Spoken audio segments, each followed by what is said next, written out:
Good morning, everyone. Welcome to the first day of fall here in sunny Memphis, Tennessee. So it is a big, beautiful morning here. Oh. Our first order of business before we begin our quarterly board meeting will be to hear from the dynamic duo of President Tracy Hall of Southwest Community College and President Roland Rayner from our TCAT here at Memphis. And their presentation, which we're all looking forward to, is entitled Together Mid-South. Thank you. Thank you. Good morning, Vice Chair Reynolds and Regents, Chancellor Tidings, fellow educators, and community partners. President Rayner and I are pleased to welcome you to Memphis and to host the TBR Quarterly Board Meeting. We hope that your visit has been enjoyable thus far. Before I begin the presentation, I would like to take a few minutes to acknowledge our special guests who have come not only to welcome you, but also to show their continued support for Southwest and TCAT Memphis. When I call your name, please stand and be acknowledged. Senator Mark Norris,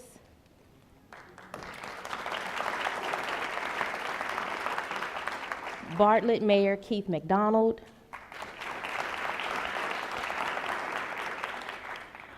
Carolyn Hardy, Chair of the Greater Memphis Chamber Board, Kelly Rain, Chamber, Memphis Chamber,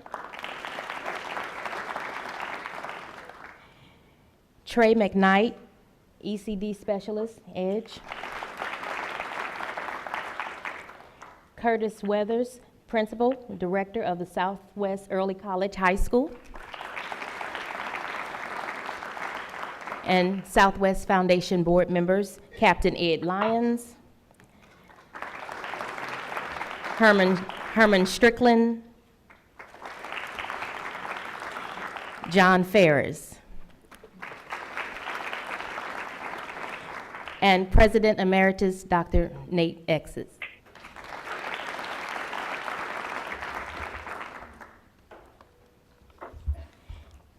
We thank all of our community supporters for their support of Southwest and of TCAT. Please join with me again to give them a round of applause.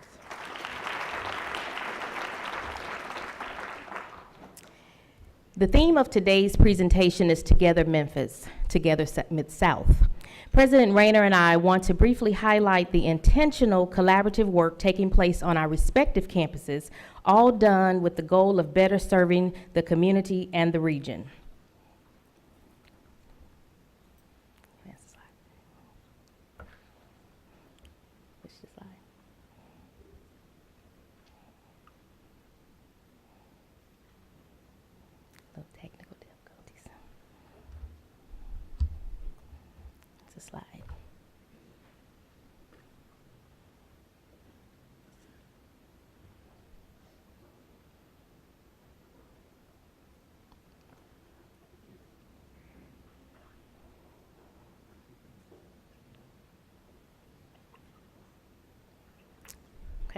All right, next slide. So when I arrived, one of the things that I asked the college to do, I charged them with what I call a big audacious goal, and that is to redesign, reinvent, and reset the student experience. One of the things that we did was to join Achieving the Dream, an educational reform network. It includes over 200 community colleges, and what they do is look at transforming the entire system. We did not want to do anything that was just going to be small changes, no tinkering around the edges. We wanted to deconstruct and rebuild the entire system. Usually when one entity of a college is broken, it's connected to another entity, and so you have to look at it all. And so that's what we did, is we looked at the entire student experience. We knew that we had had complaints from students about processes and procedures that had been occurring on the campus for years, and so there was a need for us to do something about it. I had to encourage the faculty and staff to buy into this, and that it would not be another initiative. We tend to get initiative fatigue because we are doing so many initiatives. So this would not be another initiative. It would not be another death by committee project. We tend to like our committees, and they go on and on and on, so it would have an aggressive timeline with quick wins, and the goal would be long-term transformation. What we were doing, and this is why it was a big audacious goal, was to fundamentally change how we do business. And so what happened was, after that initial meeting, I was so pleased that over 200 faculty and staff volunteered to participate in this change effort. And this organizational chart shows how we design our Student Success Initiative. So led by Cindy Abity, our esteemed faculty member in business, we divided the process into charts. And what ATD does is it focuses on a loss momentum framework, where you look at everything that you're doing to see where are those gaps, where are you losing students. And so when you look at how this is organized, it looks at it from connection with the students all the way through completion. And so that's exactly what we did. And so those committees were comprised of people looking at everything from recruitment, onboarding of students, to the whole enrollment process, admissions, the purge process, so the financial picture, to when they're in the classroom, and the academic maps. We looked at the support services for our students, and are they adequate? Where are those gaps? We looked at the graduation process, and what are those things that we're doing that's contributing to our decline in enrollment and our low retention rates. And so you had these 200 faculty and staff working together. The charge was issued October the 6th of 2016, and the timeline for them to turn in their process maps was in March. Not a long time, but as you can see, if you visited the hospitality suite, there are process maps all around the room, and that's a result of the work of this group. And we had a gallery walk of the campus, and what we did is we looked at each step of the process, and we started to see where our gaps were. This committee, in addition to looking at the processes, they also made recommendations on what we can do to close those gaps. And so that's what we focused on, and that's the second year of our Achieving the Dream efforts, is focusing on implementing those recommendations. Again, we do not want people to feel as though they spent all this time working on identifying our problems and we not follow up with it. And so they've made some great recommendations, and we're very proud to say that it has started to pay off with early wins. So one of the things we did was we looked at, the first year I was here, we looked at the people. So what positions do we need? And we discovered that there were a lot of duplications in efforts. The merger with Southwest and with Shelby State and State Tech occurred in 2000, but there were a lot of gaps still. People still identified with Shelby State, or they identified with State Tech. And so what we needed to do was to have a Southwest way, and we could not have the confusion of the positions. And so some positions went away and other positions came into their place. Two of those positions were enrollment specialists and professional advisors. So what we've seen with the enrollment specialists, it's a case management approach. We do not allow students to fail. We make sure that we hold their hand as much or as little as they need. And so we've looked at from the time they are recruited, there's a handoff. There's not a gap in service to the students. So the enrollment specialists have a case file, and they're calling students and saying, where are you? Do you have your documents? If they're not understanding the financial aid process prior to enrollment specialists, we just say, go to your dashboard and look, and you'll see that you're missing things. Well, if students don't understand the dashboard, they don't know where to go. And so we're telling them, this is what you need to do. Some students need more help than others, and we're giving that. The other change has been with professional advisors. We formerly had faculty primarily serving as advisors. We flipped that to professional advisors. The advisors are here year-round. The students are able to access them year-round when they are needed. The faculty still play a role with students, but they serve more as mentors. So the advisors help them with getting into their classes and understanding a little bit about their programs, but when they want more information about exactly what the career field is like, that's what the faculty members do. They know that career, and so they work hand in hand to help the students, again, filling in those gaps. Other wins, we were pleased this fall to learn that our enrollment increased by 10% in full-time, in headcount. Thank you. 11% in FTE. Preliminary data show that we have a 7% increase in retention and a 20% increase in credentials awarded in 2017. Those are early wins for us. Thank you. Thank you. We are proud of our success, but we realize that it could not and would not be possible without teamwork and collaboration on all levels. And on that note, it's my pleasure and privilege to present to you my colleague, President Roland Rayner.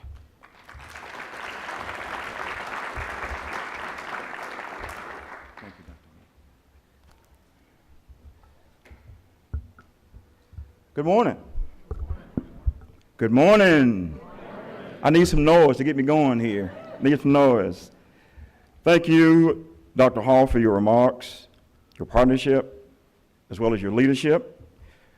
And good morning to Vice Chair Reynolds, our regents, Chancellor Tidings, colleagues, and business and industry partners. I truly appreciate you for your support. Dr. Hall mentioned some guests, and some of those guests are redundant, so I won't call their names, but I do want to recognize some folks that are here that have been extremely supportive to TCAT as well as Southwest. So as I call your name, if you will, just please raise your hand or stand.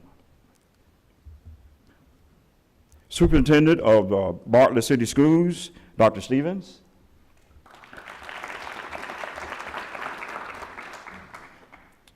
Terry Lotz, Associated Equipment Distributors. Bill Garrison, AED. Chris Rowan, AED. Roy Smith, the Medical Device Corridor. Are you all brothers? Adam Smith, Medical Device Corridor. And Tom Dyer with Bartlett Chamber. Thank you again, and I appreciate your support. As administrators, faculty, and staff go about their work on the TCAT campus, it's essential that we are constantly analyzing our practices to ensure our work is meeting the needs of students and the communities that we serve. During December of 2016, we identified areas where a greater degree of internal partnering will allow us to better serve our students. Now, I have to say that we have done good work. Good work was being done, but faculty and staff should strive to do great work. The success of many of our students totally depend on that. We need to do a better job in the areas of student access, student retention, and job placement. So this work has been our primary focus for the last 8 months on our campus. To address the access issue or concerns, we totally revamped the student onboarding process by assigning individual recruiters and advisors and financial aid specialists to specific programs on our campus. This may sound a little bit familiar. I think Dr. Hall talked about some of the same things. Again, great partnership. These students, during their enrollment process, are assigned advisors and financial aid specialists. And these individuals follow these students during the enrollment process, that entire process. We found on many occasions that a number of our students were being disconnected during that admissions process. Therefore, we found ourselves losing a lot of potential enrollees. So we thought this process was critical. So working with faculty and these individuals to follow these students again throughout their admissions process. The onboarding process has changed the enrollment process and made it a lot less complex for students, because now students know who to go to for any service that they need regarding that admissions process. And they don't come to the campus blindly, not knowing who to talk to, and on many occasions talking to a number of people on the campus when they make the visit. So again, when they come to our campus, they're connected to one individual advisor and a financial aid specialist during that admissions process to, again, keep them connected, to have someone to go to. In order to address the retention issue after we have them enrolled in our programs, we established retention coaches. They connected with our students to track them and track their process throughout enrollment, throughout their enrollment period, intervening prior to major situations occurring that will keep them from finishing up their training program. Now, we did this work by assigning and adjusting individual work assignments. We did not, Regents, have to hire any additional people to do this work. We simply went back and changed the work schedules and assignments of the individuals that were currently on board to help us do this work. So when students have issues with transportation, if they have issues with childcare, if they have issues with getting to school, whatever it may be, we have these individuals there to assist them. So again, they maintain their enrollment through the process of completing their training. Again, it's extremely critical to keep these folks engaged when we have them on our campus. It's easy to lose them. We want to be sure we maintain that enrollment. The third thing is heightening the employment opportunities. Now, once you get them enrolled and once you get them trained up, we want them to go to work, right? So we put in place a process to assist with that as well. We utilized a special industry coordinator to help us with this work. The special industry coordinator was connected to our instructors, worked closely with them to identify and create job opportunities for our students. Many of these job opportunities prior to the students actually completing their training program. I'm sure we're all familiar with co-ops.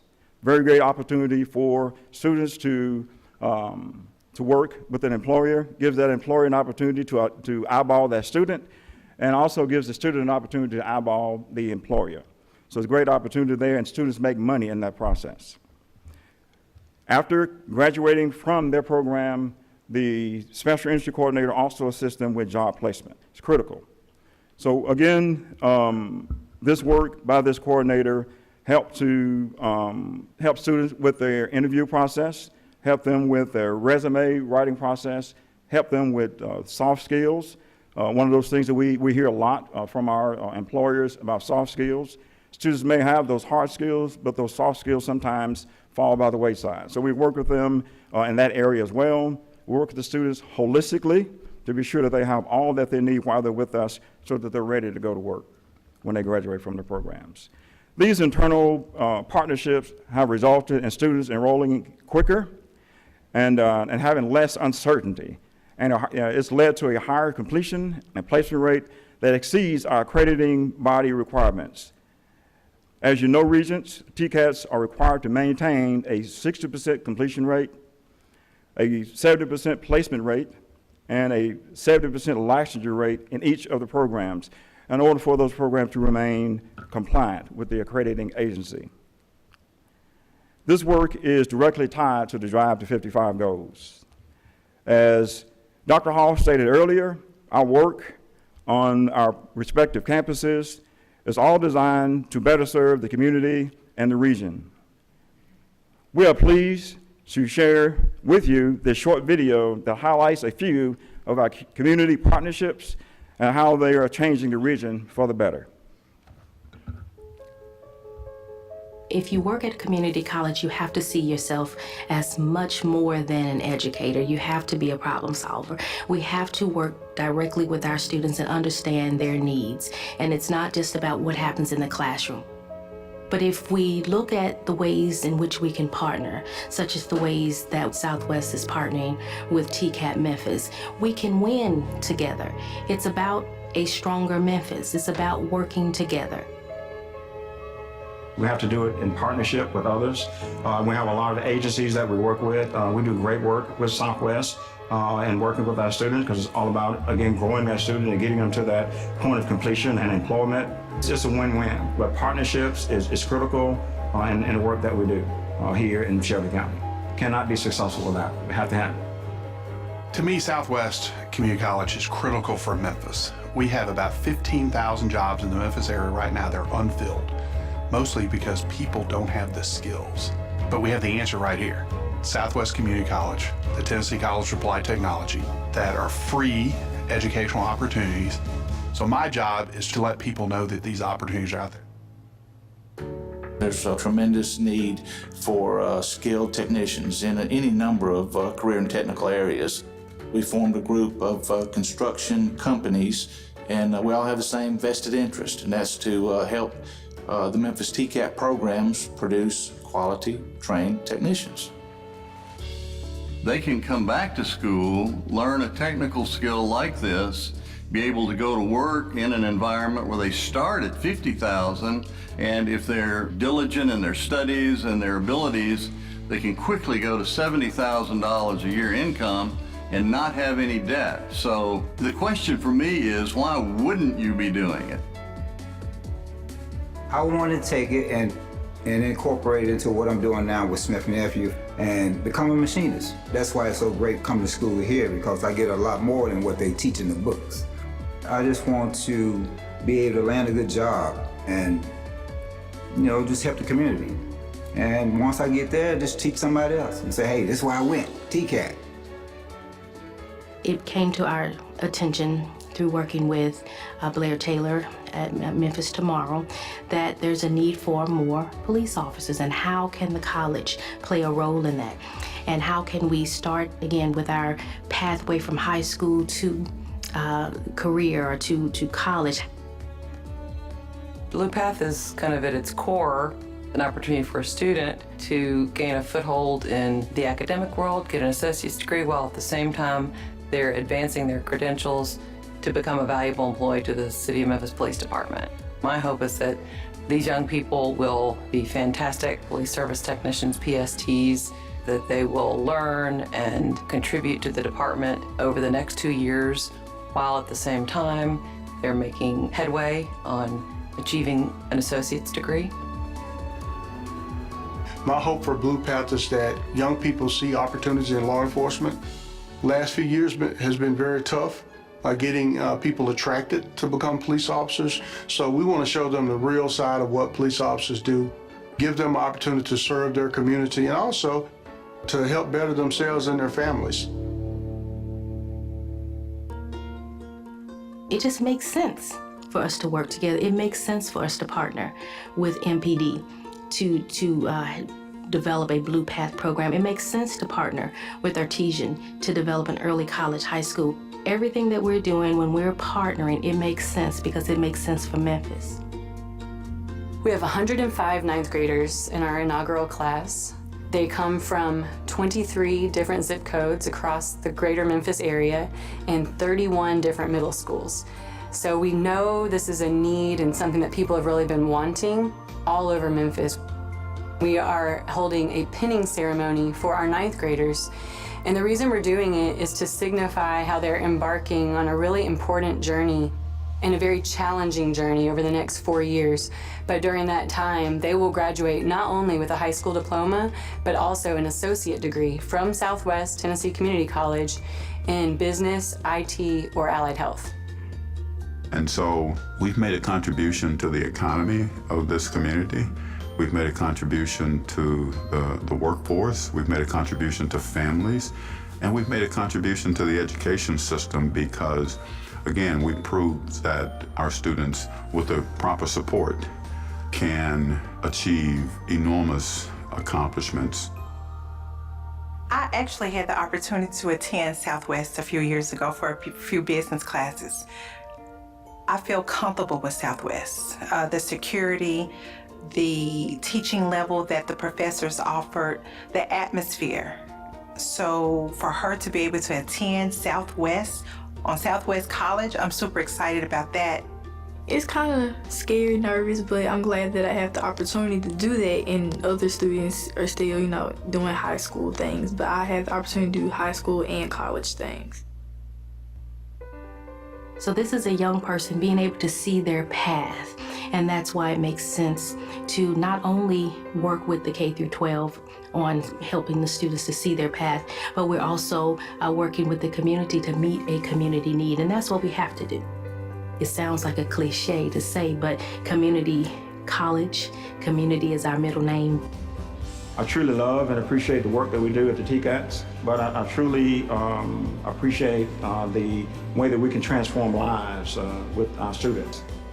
We care about them and not just what they do in the classroom, but that they're successful. And we try to make sure that they understand that they have to pay it forward, because that's important. That's how this works. You become successful and then you help someone else. You help your family, you help your community. That's what we're about.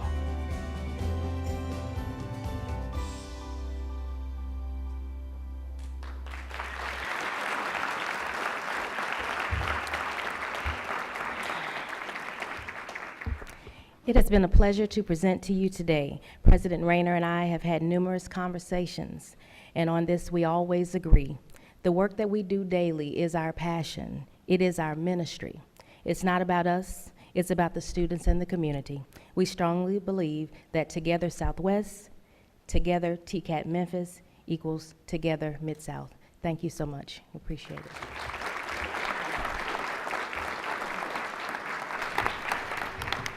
Dr. Hall, before you go too far, any questions or comments for Dr. Hall or President Rayner? And Joey, before you speak, just one reminder, Regent White is calling in from Chattanooga this morning, so we need to turn our mics off as soon as we finish speaking, so we avoid feedback. So my apologies, go ahead. Dr. Hall and President Rayner, I just want to congratulate you. I was one of these kids 44 years ago, and I went to a community college. And what you're doing is so fundamental that you're focusing on the people that need the help, and you're getting them through the system. And that's how simple this process is, but we're not doing this everywhere. So thanks a lot for your vision and the work you're doing. Thank you. Thank you. Thank you. Thank you, Vice Chair. I just want to congratulate President Hall and President Rayner. It's good to call the TCAT heads the president now, for not only for what you're doing in the community, but for what you demonstrated here this morning in terms of the cooperation and the collaboration between the two institutions, because I know, Chancellor, that's what we're looking for across the state, and what we have an opportunity to do since the Focus Act and since this is what we're focusing on. So, you know, there's just there's no room for competition, and you two have really exemplified collaboration.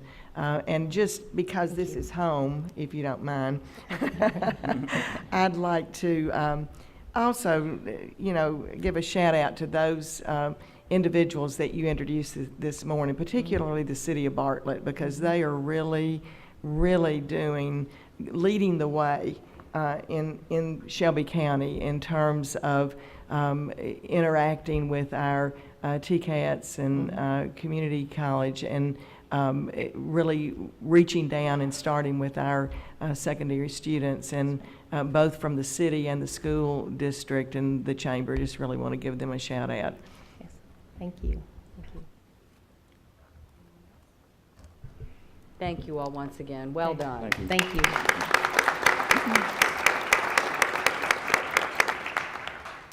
We are at 9:30, so with everyone's permission, we will segue directly into our regular meeting after that truly inspiring presentation. And let me say to you two, what you and your team have accomplished here in the last 2 days is extraordinary.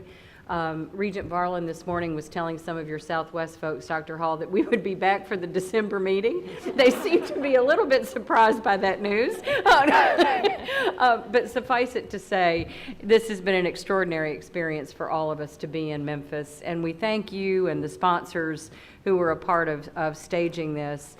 You know, for all of us to be on this campus, to go to the National Civil Rights Museum last night and to have that experience, to have quality time together, to have the presentations that we've had, this has really been nothing short of amazing. And we recognize there's a great deal that the Chancellor and her able team do, but we know this is a bigger team. And as Regent Prescott just said so eloquently, it's represented here today by the chamber being here, by our outstanding election officials, by business and industry partners. We are all in this together. And so we thank you all for your leadership. And to my old friend, Senator Norris, we thank you for the leadership you have given us as well. So particularly with the LEAP grants, you've had a vision and you have helped us move. So we thank you. And finally, I want to mention our old and dear friend, John Ferris, who is here this morning, our former regent, whose father's name graces this building. You know, when you're a regent for a period of time, you kind of get this higher education thing in your blood, right? So it's we're glad you are still our friend and still turn up from time to time, and we are honored by your presence and support this morning. Thank you, friend.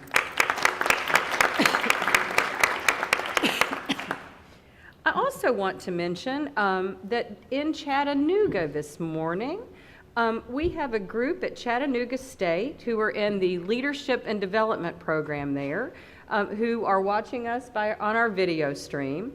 They're part of the Chat Lead program. This is part of their coursework. And that program is an 11-month leadership program, which is doing exactly what we all need to be doing, and that's strengthening new and emerging leaders on that campus from their community. So Karen Eastman, who leads that program, thank you for dialing in this morning and plugging them in with us and making this part of their curriculum. We are very grateful. I think most everyone knows these three fine folks by now, but I had said yesterday we would do a more formal introduction this morning of our two new faculty regents and our student regent, who are now rapidly not so new anymore, right? Because this is your third or fourth meeting already with us. Larry Autry comes to us from the TCAT at Ripley with an extensive At Ripley, my wife and I have 4 children, 4 grandchildren. We live in a little town called New Bern. If you're not familiar with New Bern, just think of Mayberry. It represents 40 years, originally hailed from Michigan, but we've made a Memphian out of him, I hope. Tell us about yourself, Bill. I have taught here for 40 years, and Karen Boyer, who's sitting over to my right, was the one that hired me here, so we have her to blame for all this. And I've truly enjoyed it here. Just love it. I married a Memphis girl, so that's why I'm here and stayed here, and just love the school and all the good work that goes on here. Just want to thank all the regents for all that you do to support us. It's really been a blessing and eye-opening to see all that goes on, and I just appreciate the opportunity to serve in this capacity, and especially serve our students and the people of Tennessee. Thank you. Thank you. I would also add that Bill served very ably on the search committee that brought us Dr. Tidings, and we enjoyed that experience with him. So it's great to have you up for another round at bat. That's fun. So, and Jeremy Mitchell, whom we heard from a little bit yesterday from the TCAT at Pulaski. Welcome again. Thank you. I'm Jeremy Mitchell. My wife, Sonny, and I are both very bought into higher education in Tennessee.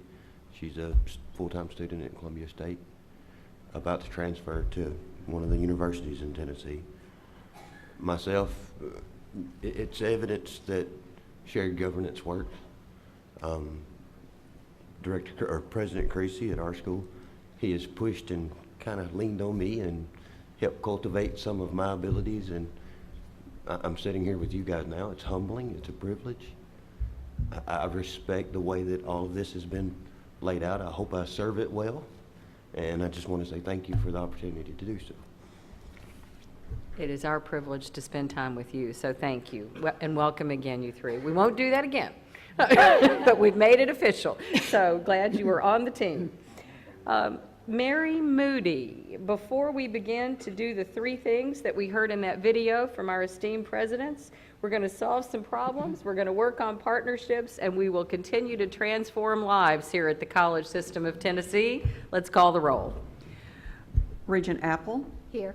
Regent Autry. Here. Regent Duckett. Here. Regent Green. Here. Regent Griscom. Here.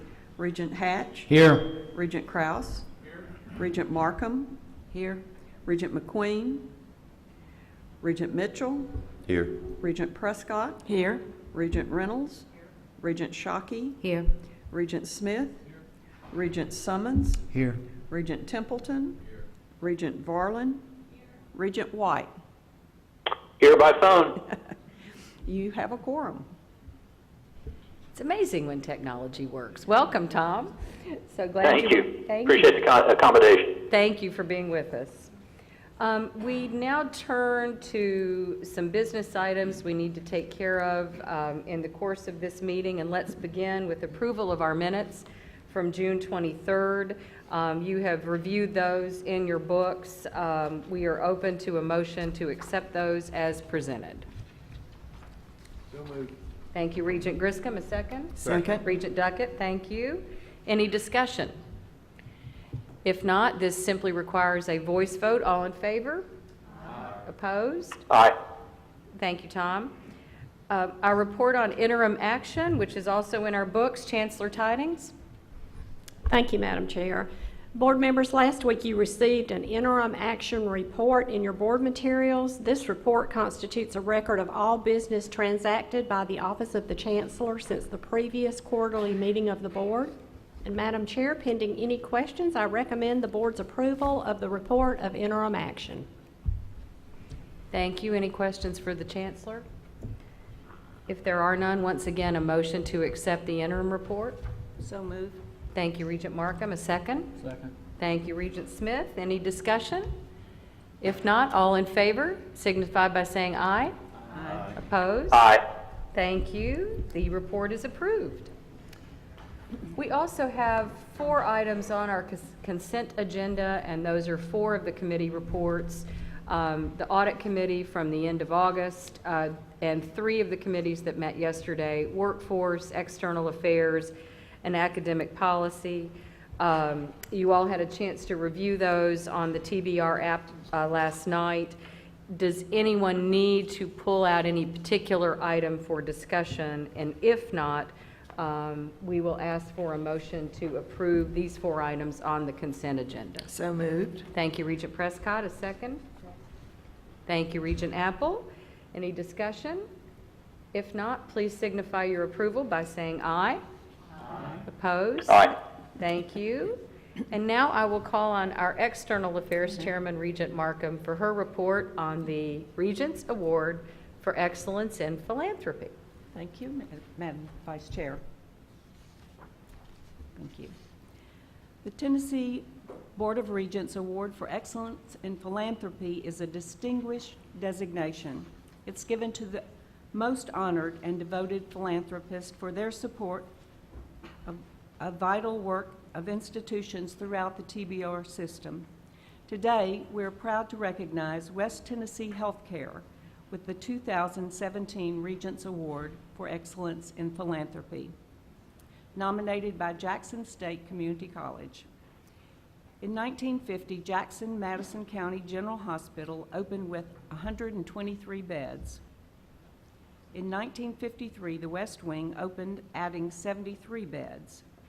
Since that time, West Tennessee Healthcare has grown and evolved to add more wings: intensive care unit, oncology department, emergency medical services, cardiac care, neonatal intensive care, Sports Plus rehab centers, Ayers Children's Medical Center, the Therapy and Learning Center, Life Wellness, the Alice and Carl Kirkland's Cancer Center, and the acquisition and operation of medical facilities all over West Tennessee.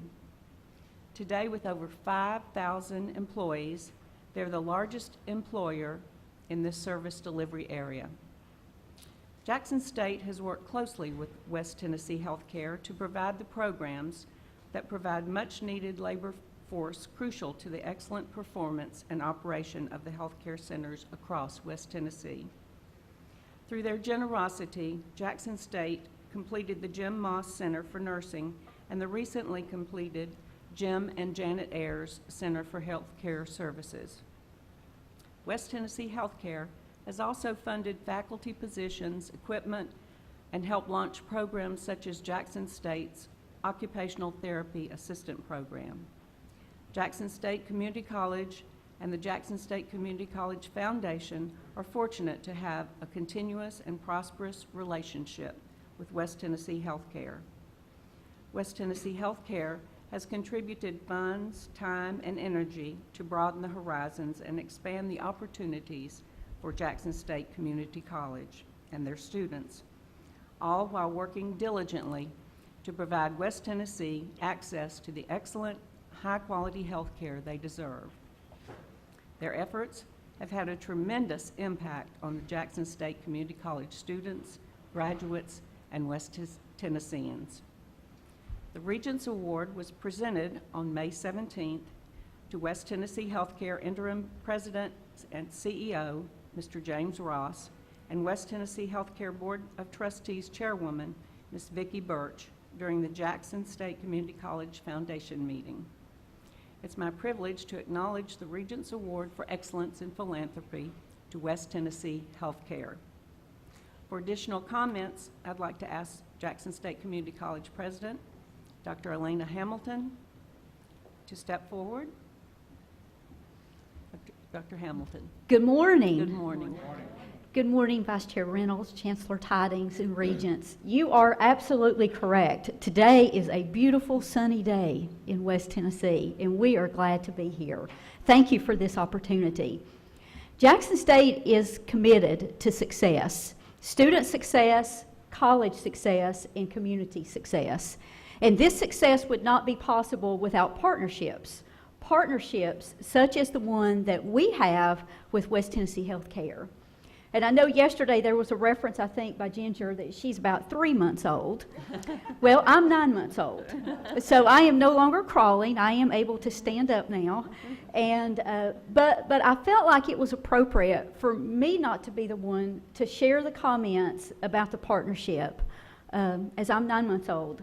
But I would like for Mr. Horace Chase to share a few comments, because this nomination was submitted under his leadership while he was serving as the interim president at Jackson State Community College. So I would like to turn this over to Mr. Chase. Thank you, Dr. Hamilton. Good morning, everyone. On behalf of Jackson State Community College, faculty, staff, and students, I'm proud to be here to recognize West Tennessee Healthcare. In my 27 years at Jackson State Community College, West Tennessee Healthcare has played a critical partner and continues to be a critical partner as we provide quality education programs. And it also ensures that we have high quality workforce.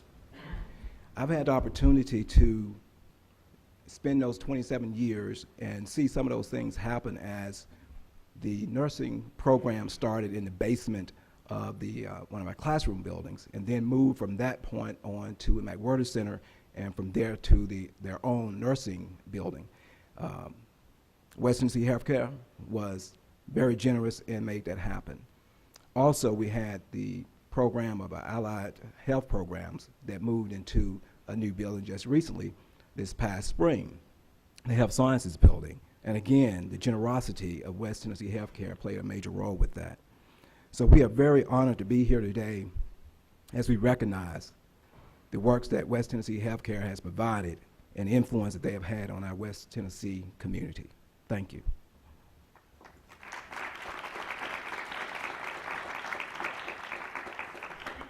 Thank you, President Hamilton. Thank you, Mr. Chase. We appreciate it. Any comments from Regents? We appreciate it. Vice Chair, that completes my report. Excellent, thank you. It's always good to have a reminder of this great award and the tremendous support we have around the state from community leaders like West Tennessee Healthcare's. And we thank Dr. Hamilton and Mr. Chase for your leadership. It's very exciting. With that, I will turn to our esteemed Chancellor for her report for this quarter. Thank you, Madam Chair. Well, we've heard a lot of talk yesterday and today about infants and toddlers and people being new in their positions. And what I want to do this morning is actually recognize some of our elders. I would like to start by recognizing our colleges that are actually celebrating their 50th anniversary, either have just recently or are about to have celebrations. The Tennessee College of Applied Technology, Knoxville. Dwight Murphy. Is Dwight with us today? I think Dwight was unable to be here. Cleveland State Community College, Dr. Seymour just celebrated his 50th. He doesn't look like he could have been there that long, but we're proud of him. Jackson State Community College, while Lana's new, the college is celebrating its 50th this year. The Tennessee College of Applied Technology at Jacksboro is celebrating their 50th. So we are proud of all of these. If you would all please give them a round of applause for the great job they've done. I'd also like to tell you about colleges that are being recognized for 45 years of accreditation with their status with the Council on Occupational Education. The Tennessee College of Applied Technologies at Hohenwald, Jacksboro, Nashville, Covington, Jackson, Newborn, and Shelbyville all are being honored at the National Convention later this year for their 45th anniversary with COE. Again, could you please give them a round of applause for that amazing feat? To give you an update on our Shelbyville president search, you all know that with the announcement of the retirement of Dr. Ivan Jones, September 1st, 2017, Assistant Director Laura Monks was appointed as interim director or interim president, which was effective September 1st. The search was opened and position was posted in July. Search committee was appointed, and Dr. Mary Lou Apple agreed to serve as chair of our committee. Also serving on the committee is Motlow State Community College Representative Laura Gent, who is the Executive Director of Human Resources at Motlow, other college faculty, staff, and students, along with community and industrial leaders. The committee met for the first time August 3rd to review the process and applicant information. On August 30th, they selected a group of 38 applicants to go through, from which they were able to select 6 candidates to interview, 2 of whom did withdraw their names. The interviews are scheduled to be conducted Monday, and the committee will recommend a candidate to meet with myself for a final recommendation to be brought to the board at a special called board meeting in October. For the rest of my update, I am actually going to turn this over now to Dr. Heidi Lemming. You've all heard us talk about what we were doing with Reconnect and our launch, getting prepared for this, and so I've asked Dr. Lemming to please come forward and give you a complete update on what we've been doing across the state with our colleges. Dr. Lemming? Good morning.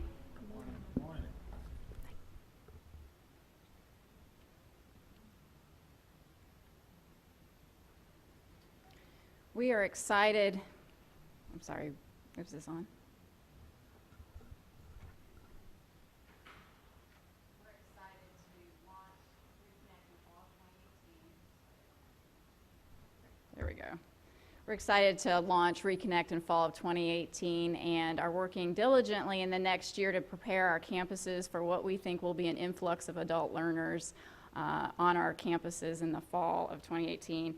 We do have some campuses who have already offered a Reconnect Now scholarship this fall, and based on the response of that early scholarship opportunity and all the inquiries that our campuses are already receiving, we are thinking that a large number of adult learners will actually be with us next year. So I want to share with you some highlights of the work that we're doing as a system to prepare for their arrival. So real quickly, just want to reiterate again the Reconnect scholarship requirements, eligibility requirements, and one important caveat to make at this point is that there are no changes to the TCAT Reconnect program, and so I am focusing exclusively on the community college grant program that will start in fall of 2018. The Tennessee Reconnect Scholarship is a last dollar scholarship, much like the Tennessee Promise program, that will allow Tennessee adults to attend an eligible institution free of tuition and mandatory fees. There is no income cap for students to meet. They just have to meet the eligibility requirements that you see on the screen. As a last dollar scholarship, prospective students must complete the FAFSA and be classified as an independent student. They have not already earned an associate's or a baccalaureate degree in order to qualify, and it's important to note that a student who has earned a certificate would be eligible to participate in the Reconnect program to earn an associate or baccalaureate degree. Of course, residency is important, so they will have to have been a Tennessee resident for at least 1 year prior to the filing of their FAFSA. And of course, we have the typical language about making sure that they're not ineligible under TCA 494904. They also have to be admitted to enroll in at least part-time, a minimum of 6 credit hours, leading to a certificate or a degree, and then participate in a college success program, which I'm going to talk about more in a minute. In order to continue to be eligible, they'll need to obviously maintain continuous enrollment enrolling in 6 credit hours every semester, must maintain a minimum cumulative GPA of a 2.0, renew the FAFSA each year, and participate in that college success program. So I want to talk a little bit about the Reconnect Success Plan. This in legislation is, let's talk about how long they can receive the Reconnect scholarship. There are 3 occurrences that would occur in order to make them ineligible or to finish their completion of the scholarship. First is that the student obviously would have earned a degree or certificate. They have to obviously maintain good academic standing in completing the credit hours, and then 5 years is the time limit by which they can earn the Reconnect scholarship.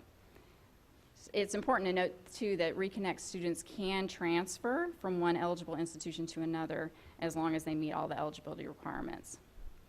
So let's talk about the TBR Reconnect plan. We had an event last Thursday that really kicked off our Reconnect efforts.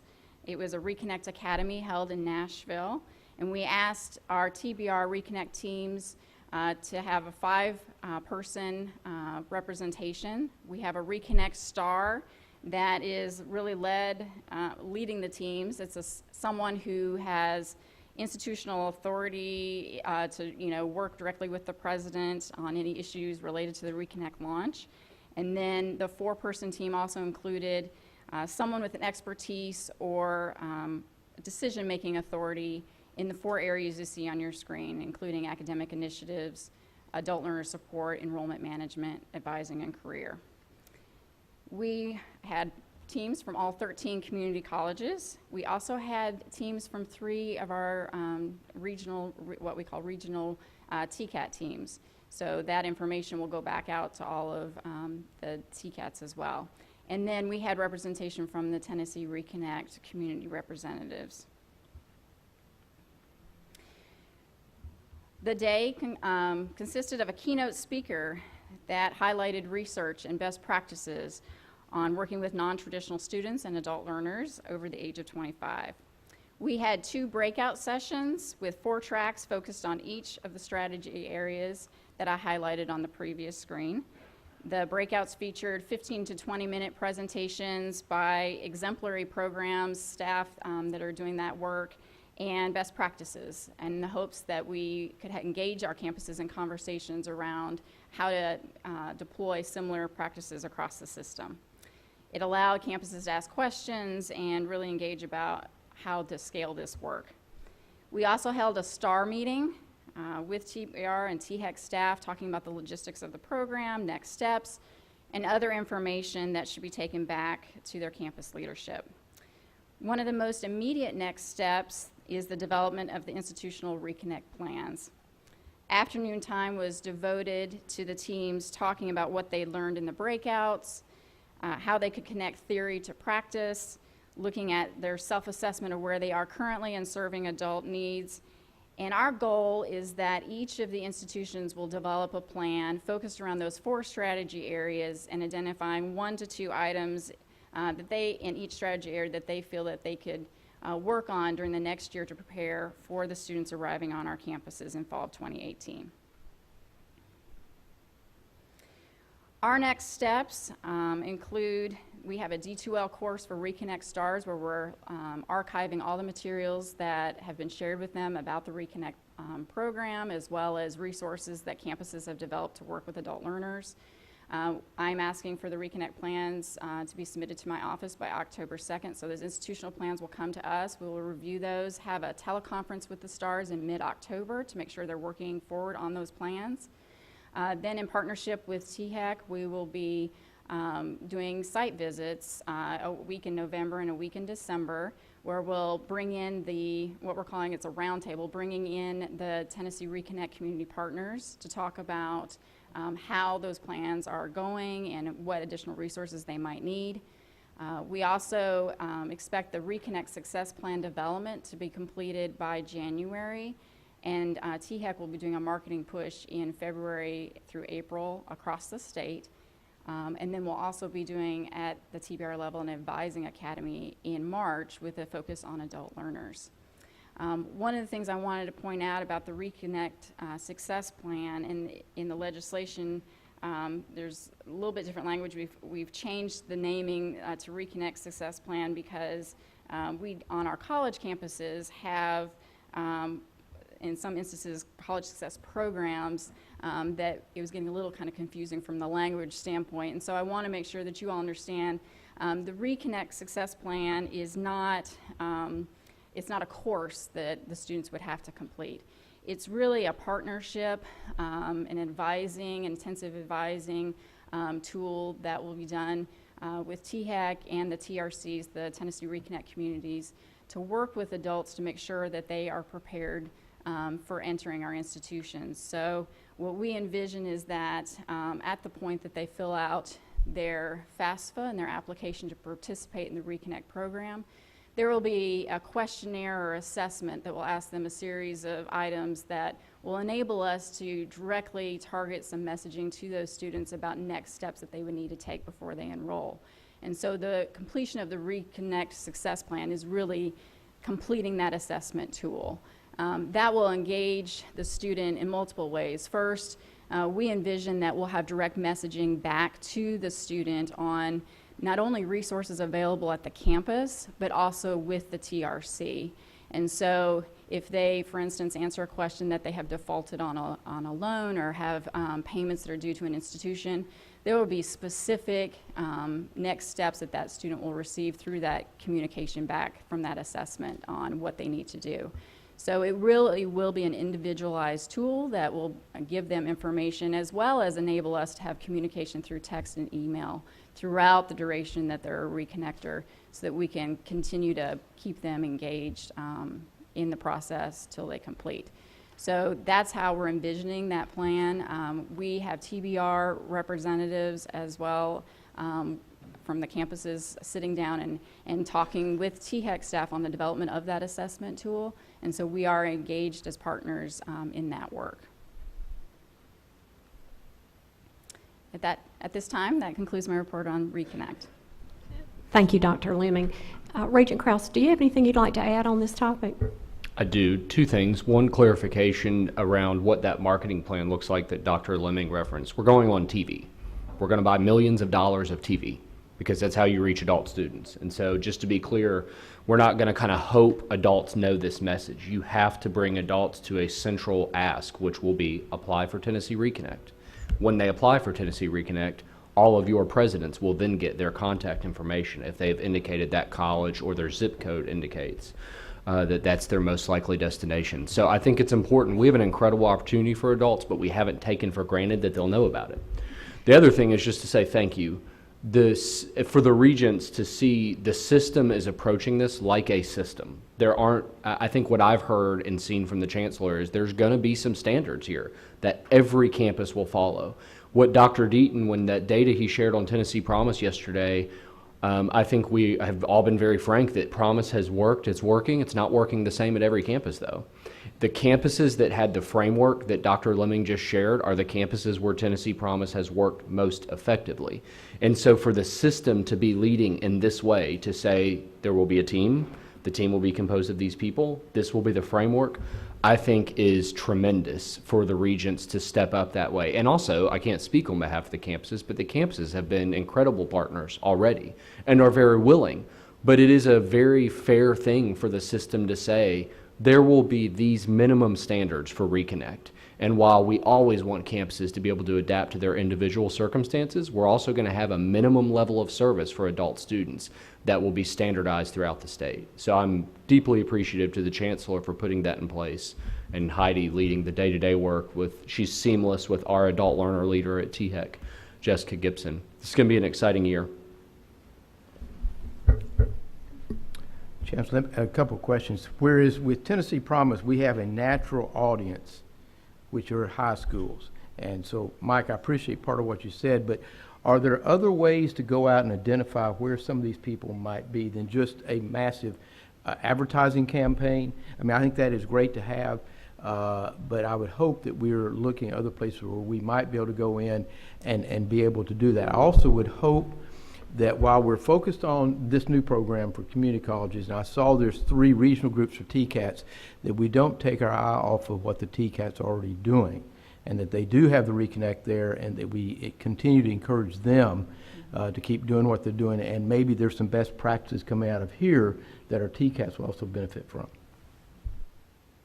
To the question from Regent Griscom about audience, I think we've identified a couple natural audiences, but one of the important things, and Heidi referenced this, these Tennessee Reconnect communities are very important. These are a storefront for the Reconnect effort out in counties that aren't THEC. They're funded via THEC, but they are often chambers of commerce or the development district office.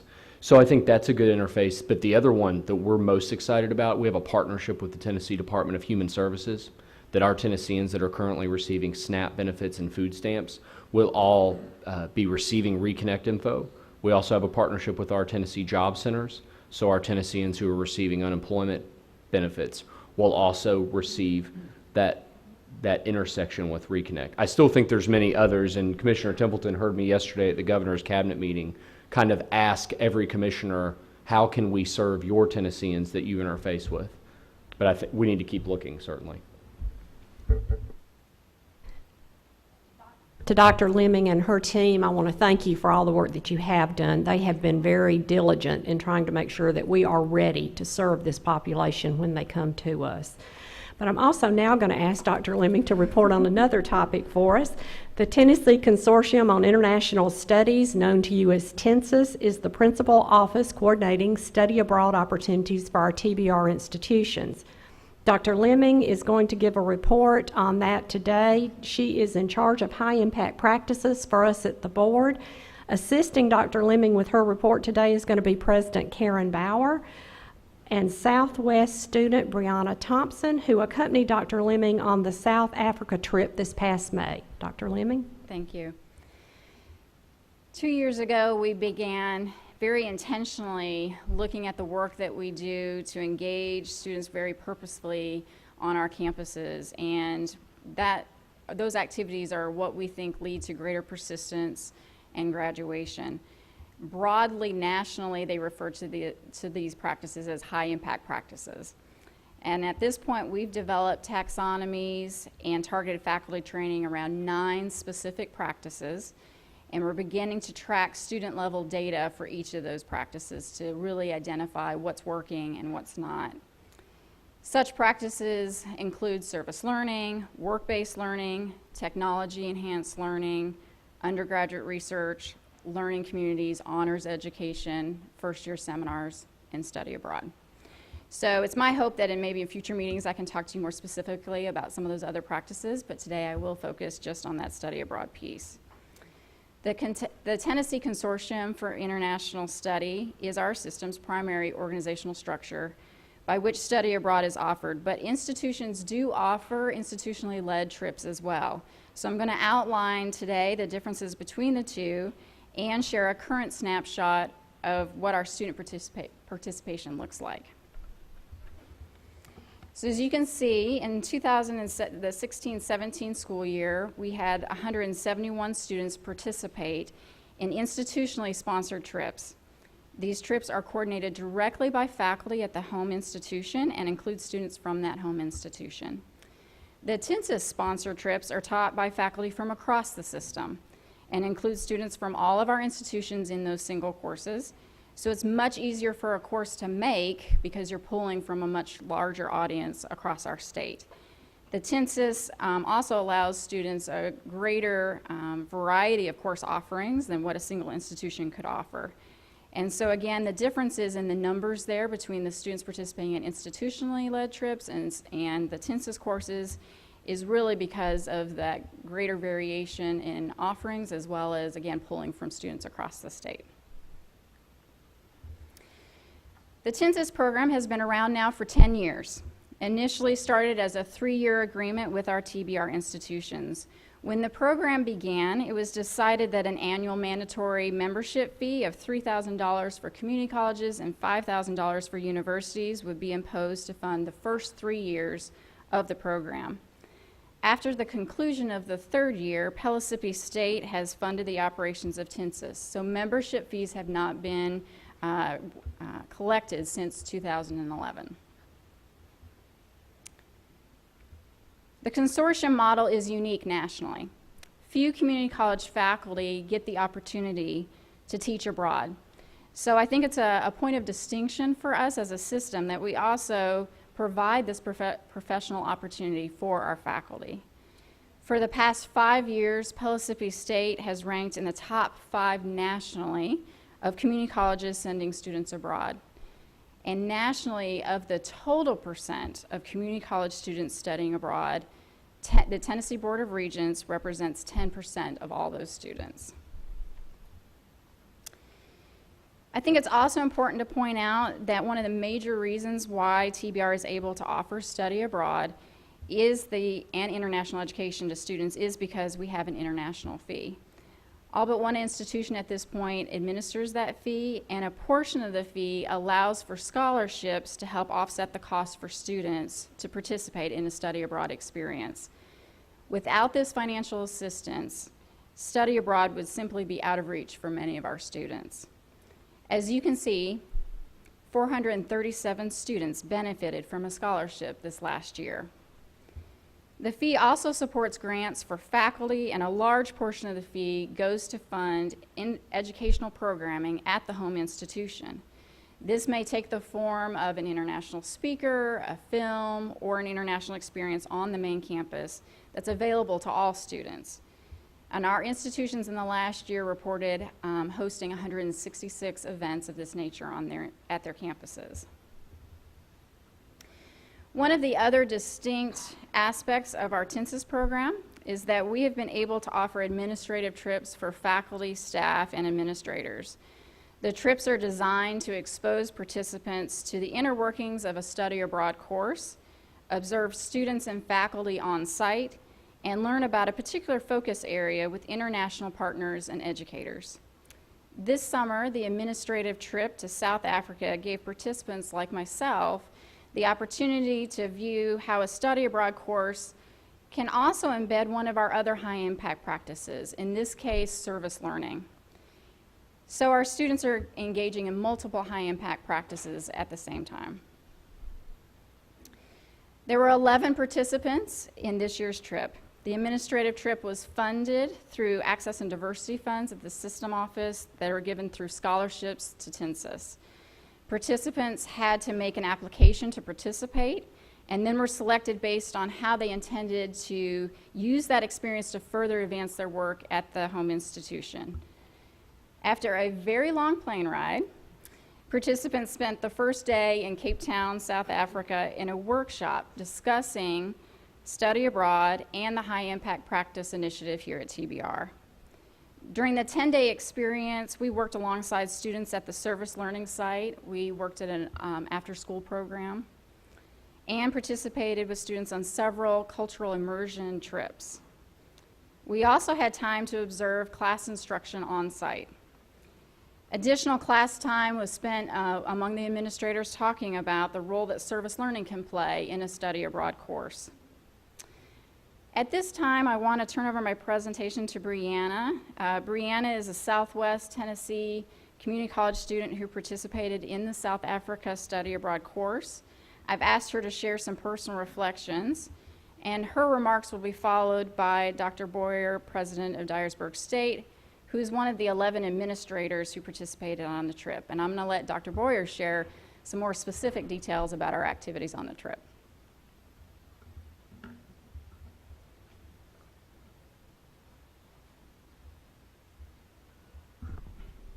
Thank you, Dr. Lemon.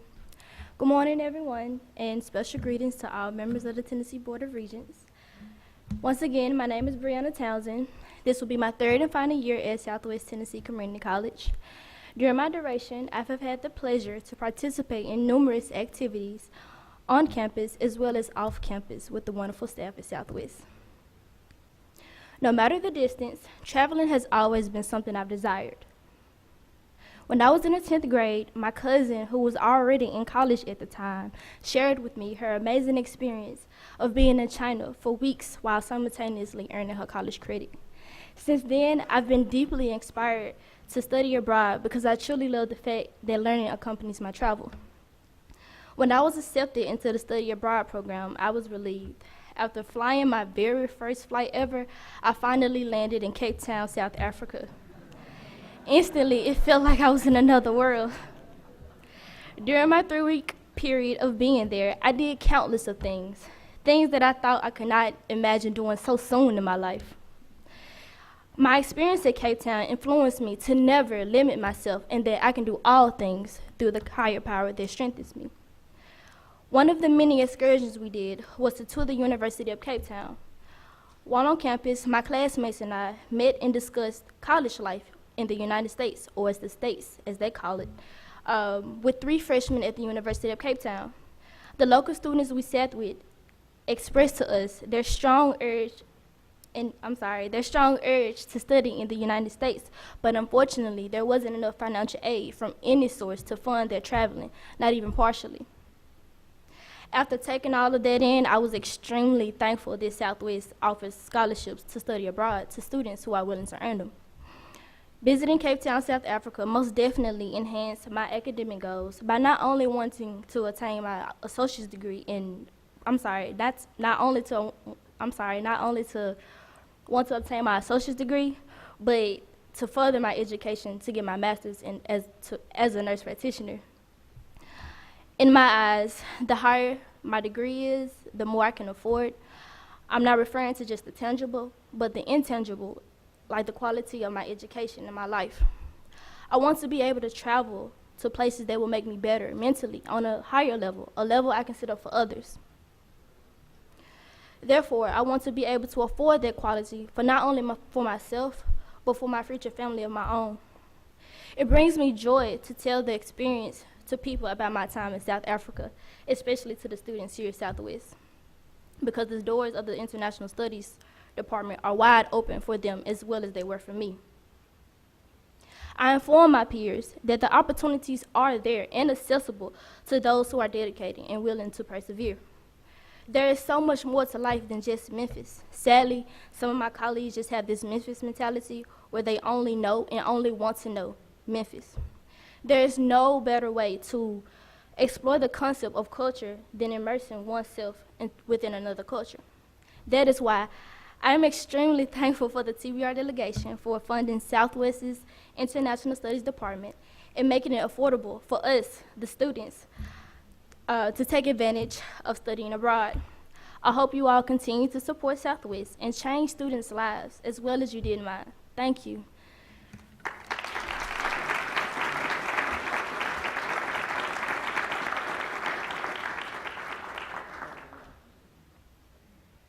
Well, good morning. I don't know about following Brianna, but anyway, she was fun to follow around South Africa, so she did a lot of great things with all of our students. So not only Dr. Lemming and I got to travel with the group, but also Dr. Daniel, who is here, Dr. Tamara McColgan Daniel, that's how she was listed up there, but she's now our vice president for the college in Dyersburg. And I have been warned repeatedly here not to take any more from Southwest to Dyersburg, so I'm very suspect in this location, I guess.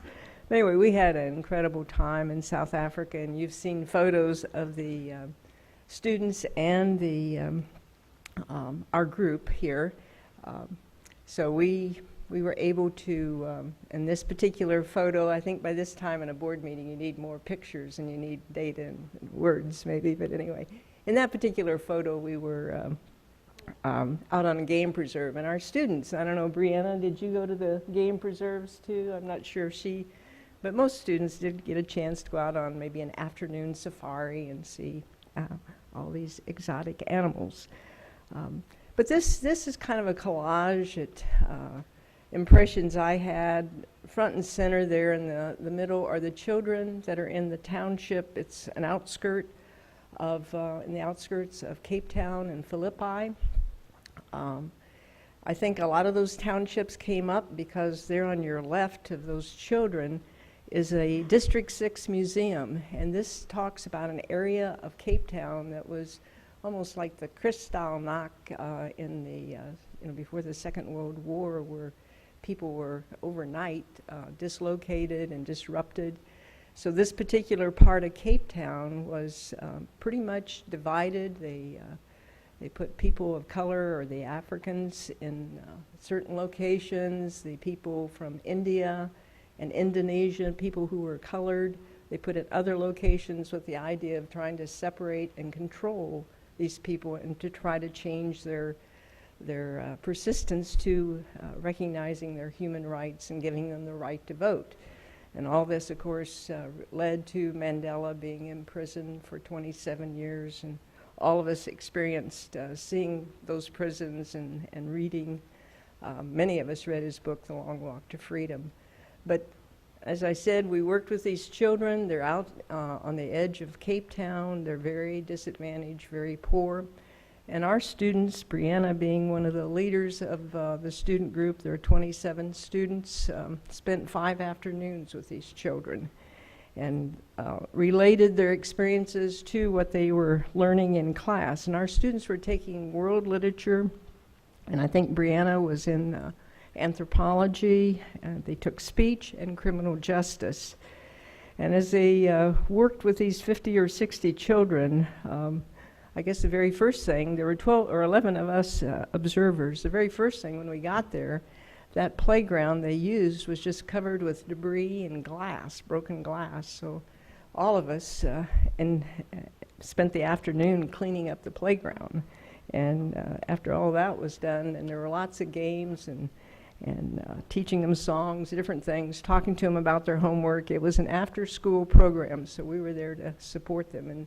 And again, our group of 11 spent 2 afternoons there, but our students spent 5 afternoons.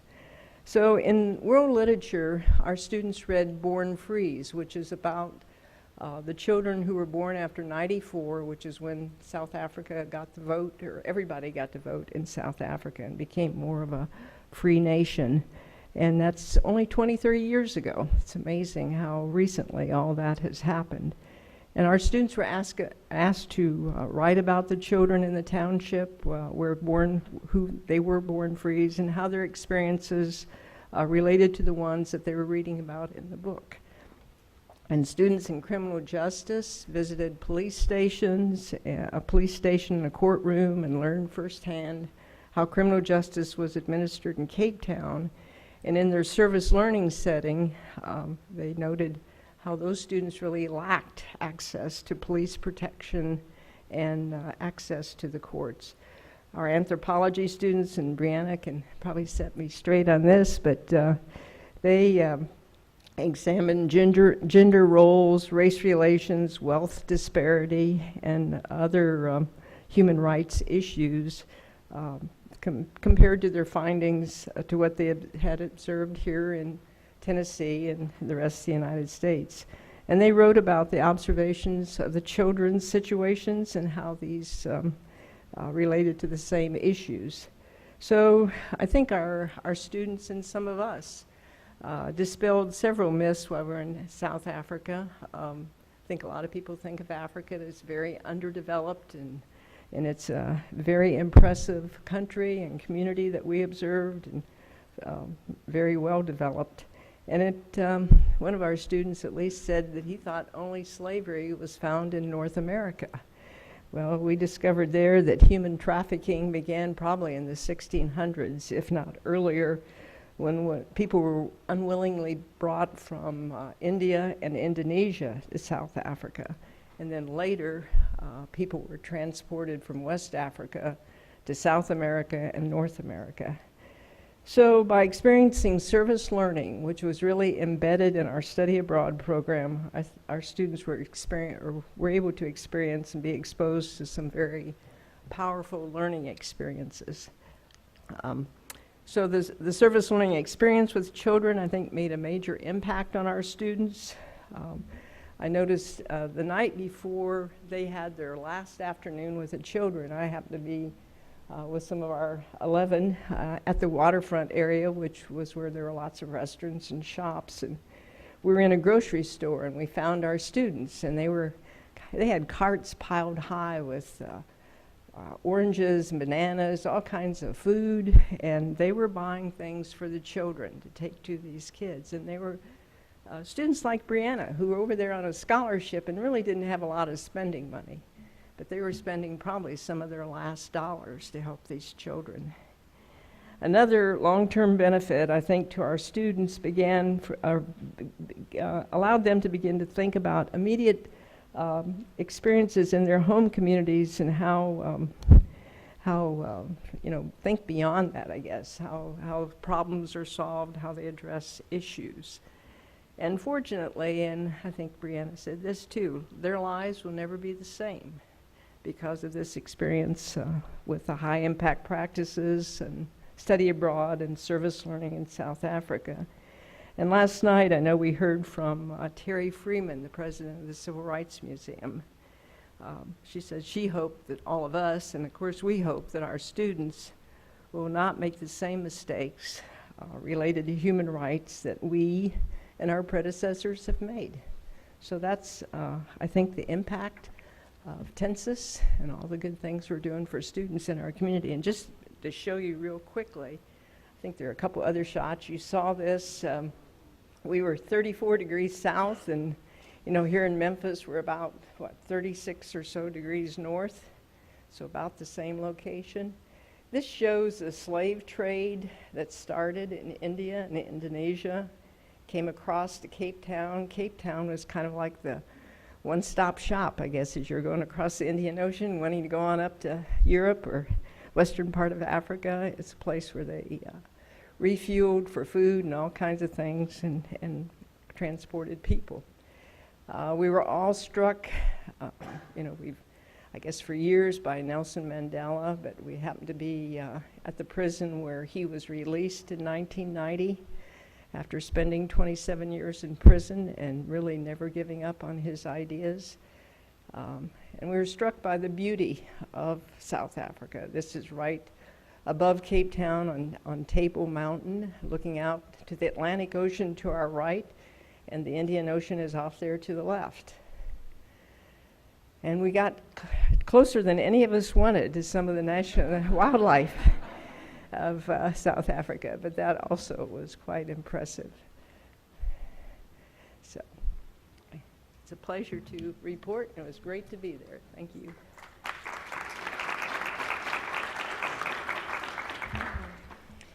As I mentioned in my opening remarks, study abroad is one of 9 specific practices that we're intentionally providing faculty training around to build scale across the system. This year, these efforts include regional high-impact practice conferences that we'll be hosting in the first week of October. We also have faculty learning communities in 4 select practices to help advance those, and supporting faculty training through the annual conference that TNSIS holds every year. 2 particular areas of emphasis will be around inclusive excellence, which speaks to how we engage more underrepresented students in these practices and study abroad, and an integrative pedagogy workshop, which will examine how you embed multiple high-impact practices into a single course. We also have a statewide conference that we're planning for January of 2018, and we'll have a specific workshop for our community colleges to take a deeper dive into their community college student engagement survey results so that they can identify additional areas for improvement. TNSIS is also planning to offer another administrative trip in 2018, and it's my pleasure to unveil that to the group now. On behalf of Pellissippi President Dr. Anthony Wise and the TNSIS program, they are developing now an administrative trip to France and Germany for 2018. These professional development programs are designed to expose presidents or other senior staff or level administrators to the multiple models of education abroad and the programs managed by the TNSIS program. Participants will be able to go on location with the French Leadership Sports Exchange in Caen and Cherbourg, France. This successful academic exchange with the University of Caen and Pellissippi will be celebrating its 20th anniversary of the exchange. Traveling into Germany, the program itinerary will expose participants to a traditional short-term study abroad experience in Berlin. The well-developed program will also showcase how the consortium model of education abroad works so well for our two-year institutions. With faculty and students from multiple TBR institutions, participants will see how TNSIS students live and study abroad. And lastly, while in Germany, visits will be made to manufacturing sites where apprenticeship and internship opportunities exist for technical and workforce development programs. I know Dr. Wise will be sending out more details later, but we wanted to go ahead and give you a preview of what to expect in May of 2018.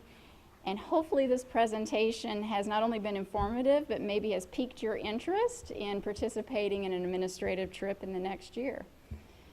I hope the work we've shared on this particular high-impact practice has been informative, and at this point, Vice Chair Reynolds, this concludes my report. Thank you, Dr. Lemming. And the Chancellor did just remind me that board members are eligible to, okay. All right, everybody, May 17 to 26, pack your bags. So what a remarkable experience. Thank you for all you were doing. Thank you. Brianna, one quick question. Are you thinking about where your next, what your next great adventure is? And say what again? I'm sorry. Excellent. All right. A tour of the European grand capitals. That's excellent. Plane ride's a little shorter. Well done. Thank you. Thank you, Dr. Boyer, as always. And thank you, Brianna, for sharing your time with us, and all the best. Keep us posted. Thank you. Could I make a comment? Oh, I'm so sorry. Yes, absolutely. Well, first of all, thanks to Brianna for her comments, and Dr. Lemming, what a great report. And I'm going to show my ignorance, which isn't always hard to do. When I think about community colleges and study abroad, I honestly don't think much about that. So I think as we think about how we market ourselves going forward, this is a great review of, I learned something new today, and I think it's something we need to think about, because that's one of those things that I think attracts students that, what an exceptional opportunity I think that we offer. So thank you very much for that information. Well said. Thank you. And to our marketing team, where's Matthew? There you go. Put that one, how we market our study abroad opportunities as you think big picture marketing. So, all right, put that one on your list too, my friend. Thank you, Regent Smith. We will now turn to a little bit of unfinished business. You'll recall that we had noticed we had two bylaw revisions, one for the Workforce Development Committee charter, the second for the External Affairs Committee charter. And Mary Moody, I will call on you for that presentation. As you recall, at our last quarterly meeting, and in accordance with the bylaws, we gave notice to the board that at this meeting we would be presenting these changes to the bylaws for your approval. In the interim, the chairs and of these committees worked with staff and with the chancellor and the vice chair to refine the charters for these committees. One of the changes on the committee that used to be the Committee on Workforce Development was the change of the name to Economic and Community Development. You've been provided with red line copies of the proposed changes. If anybody has any questions, I'm happy to answer them at this time. Any questions for Mary? If not, we recommend that you approve these changes to the bylaws. Thank you. And I will need a motion if there's no discussion for these two approvals. So moved. This is Thank- Danny. Regent Barlin, thank you. A second? Second. Second, Regent Markham, thank you. Any further discussion? And this does require a roll call vote. All right, then take it away. Regent Apple, Yes. Regent Autry, Yes. Regent Duckett, Yes. Regent Green, Yes. Regent Griscom, Yes. Regent Hatch, Yes. Regent Markham, Yes. Regent Mitchell, Yes.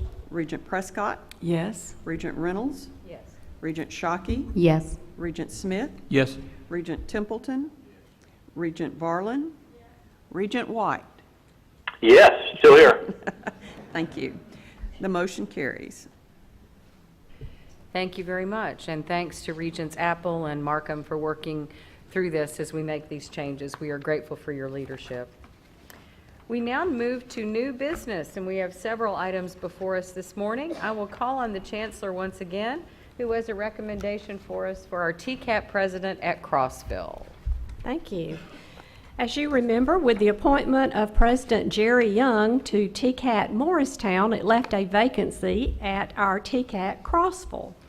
At that time, Crossville's Assistant Director, Cliff Reitman, was appointed interim president, and a search was opened for our next president. After careful review of the applicants, interviews, and input from the Search Advisory Committee chaired by Regent Joey Hatch, I am recommending Mr. Cliff Whiteman for appointment as the next president at TCAT Crossville. Mr. Whiteman began his career with the Tennessee Board of Regents TCAT Crossville in 2007 as a machine tool technology instructor. He served in that role for 5 years before being named the college's Marketing and Industrial Training Coordinator in 2012. He was promoted to Assistant Director in January 2015 and has served capably as the interim president since May 1st. Prior to joining the college, Mr. Whiteman worked for 12 years as an engineering technician at Del Bar Products in Crossville. He is a graduate of the college, earning his general machinist certificate there in 1990, and he actually began his work there as a dually enrolled high school student. He went on to earn his Associate of Applied Sciences degree in General Technologies from Roane State Community College in 2009, and a Bachelor of Science in Interdisciplinary Studies at Tennessee Tech University in 2012. He has also earned a Master's in Business Administration from Bethel University in 2014. Mr. Whiteman has also attended the TCAT Leadership Training Academy and has been a presenter at TBR's New Faculty Institute. If approved by the board, Mr. Whiteman's appointment will begin on October 1st. Madam Chair, this is my recommendation to the board. Thank you very much. And Regent Hatch, thank you for taking the time to chair the search committee. We'd love to hear your thoughts as well. Okay, well, this was my first search, and it was a really good experience. There were 14 members on the search committee. Lynn Goodman, Roane State Community College President Chris Whaley, faculty, staff, students, and community leaders. It was a highly engaged group. We met 3 times on campus, which I got to tell you, every time I go to a campus like that and get to see what they're doing up close and personal, it really resonates. We did have a applicant pool of 17. We got that down to 4 that we interviewed. We had the final interviews on August 22nd and recommended 2 candidates. And I couldn't be more proud that Cliff Whiteman is the candidate that Dr. Tidings is ready to recommend. And I'll also tell you, I sat next to him at lunch yesterday. He's perfect for the job. He's local. He knows that system.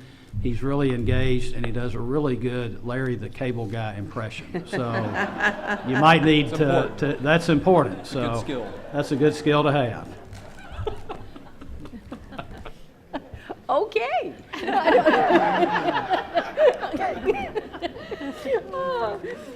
I love it. We have now heard the Chancellor's recommendation and Regent Hatch's good words on Cliff Whiteman as our next president at TCAT Crossville, and we will entertain a motion to approve her recommendation. Thank you, Regent Prescott. Regent Hatch moves to approve. Regent Prescott gives a hearty second. Is there any discussion? Hearing none, this is a voice vote. All in favor? Aye. Opposed? Aye. Thank you, Tom. Are you here, Cliff? There he is. Stand up. Welcome.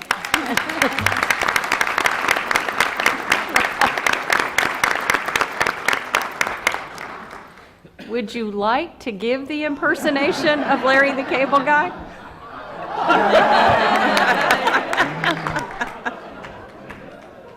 And we thought we was going to have a boring meeting. It's good, Regent Hatch. Thank you. Thank you, Madam Chair, members of the board. I'm sorry. And I tell you, everybody assembled behind me. You know, anyone that's ever been around me for a while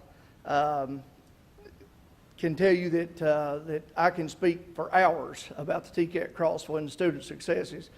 But in the spirit of brevity, I'll just cut it short.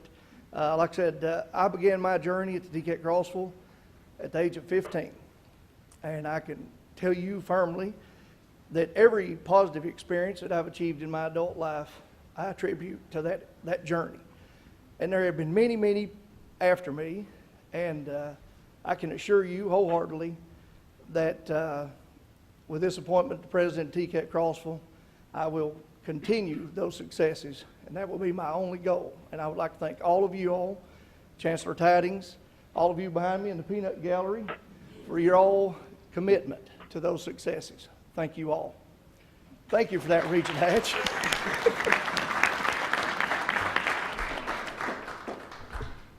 Guess we'll save the impersonation for another day. Well said, Cliff. Beautiful comments. And the real beauty of this is that you are a part of our family, our state, and our system. And what a remarkable personal story you have to tell. So you inspire us, and we know you'll continue to inspire our students. Thank you. We're so proud to know you. We also take up now a review of the criteria for the presidency at Motlow State Community College. Chancellor, I will turn this back to you. Thank you, Madam Chair. Board members, you have before you today the draft criteria for the next president of Motlow State Community College. We have engaged the help of the executive search firm of Greenwood Asher to assist us in finding the next leader for Motlow State. The search advisory committee will be chaired by Regent Tom Griscom, and the committee members will be announced in the very near future. Madam Chair, unless there are any changes, I respectfully ask approval of the proposed criteria for the next president at Motlow State Community College. Thank you, Chancellor. Any questions or comments? Regent Griscom, thank you. We move approval. A second? Second. Second from Regent Smith. Thank you. Any further discussion? This is a voice vote as well. All in favor of approving these criteria for the presidency at Motlow State, please say aye. Aye. Thank you. Opposed?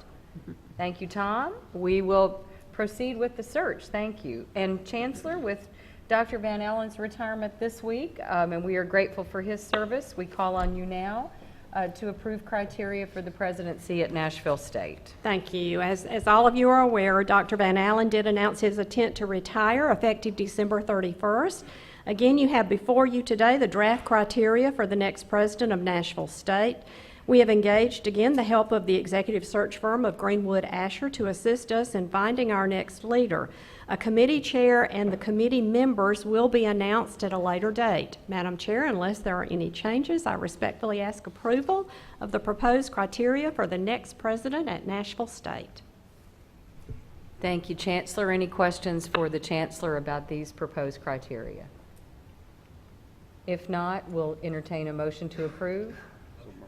Regent Hatch, thank you. Regent Duckett, a second. Any discussion? We have before us the criteria for the next president at Nashville State. All in favor? Aye. Aye. Thank you. Opposed? All right, thank you. Chancellor Tidings, once again, we have 2018 meeting dates to approve. Thank you. The proposed board meeting dates for 2018 were included in board materials for your review. Madam Chair, again, pending any questions, I request approval of these dates. Thank you all. You've had a chance to look at these and hopefully bump them up against your 2018 calendar, which no doubt is already getting somewhat full. But we will entertain a motion to approve these unless there are any questions or comments. So moved. Thank you, Regent Markham. A second? Thank you, Regent Smith. Any further discussion? We need simply another voice vote on this as well. All in favor of our 2018 meeting dates, please say aye. Aye. Opposed? Aye. Thank you. Thank you very much. And once again, we are back to our council to talk about additional proposed changes to our bylaws. Again, in accordance with the bylaws, we are giving notice this meeting that in December, we're going to bring to you some really sweeping changes of the bylaws. They're not so much substantive changes as they are streamlining. Some of them are necessary because of the Focus Act and removing references to the universities that are no longer relevant. But some of them are just streamlining and bringing your bylaws into the 21st century. They've been piecemealed along the way for decades, and so we've looked at those. You've been provided, I think, with electronic copies, clean and redlined, that you can look at. I'm happy for you to call me anytime you'd like and ask me any questions you have about the proposed changes. But they'll be presented for your consideration and a vote at the December quarterly meeting. Any questions for Mary?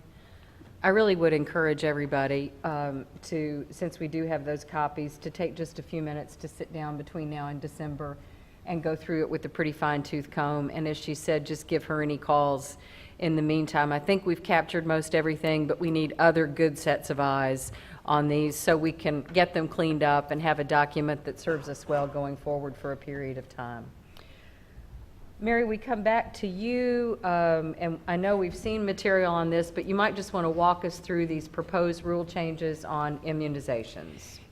You may recall that historically, under Department of Health rules, full-time students could not be admitted to Tennessee higher education institutions without proof of immunization, of all the immunizations that are required of K-12 students.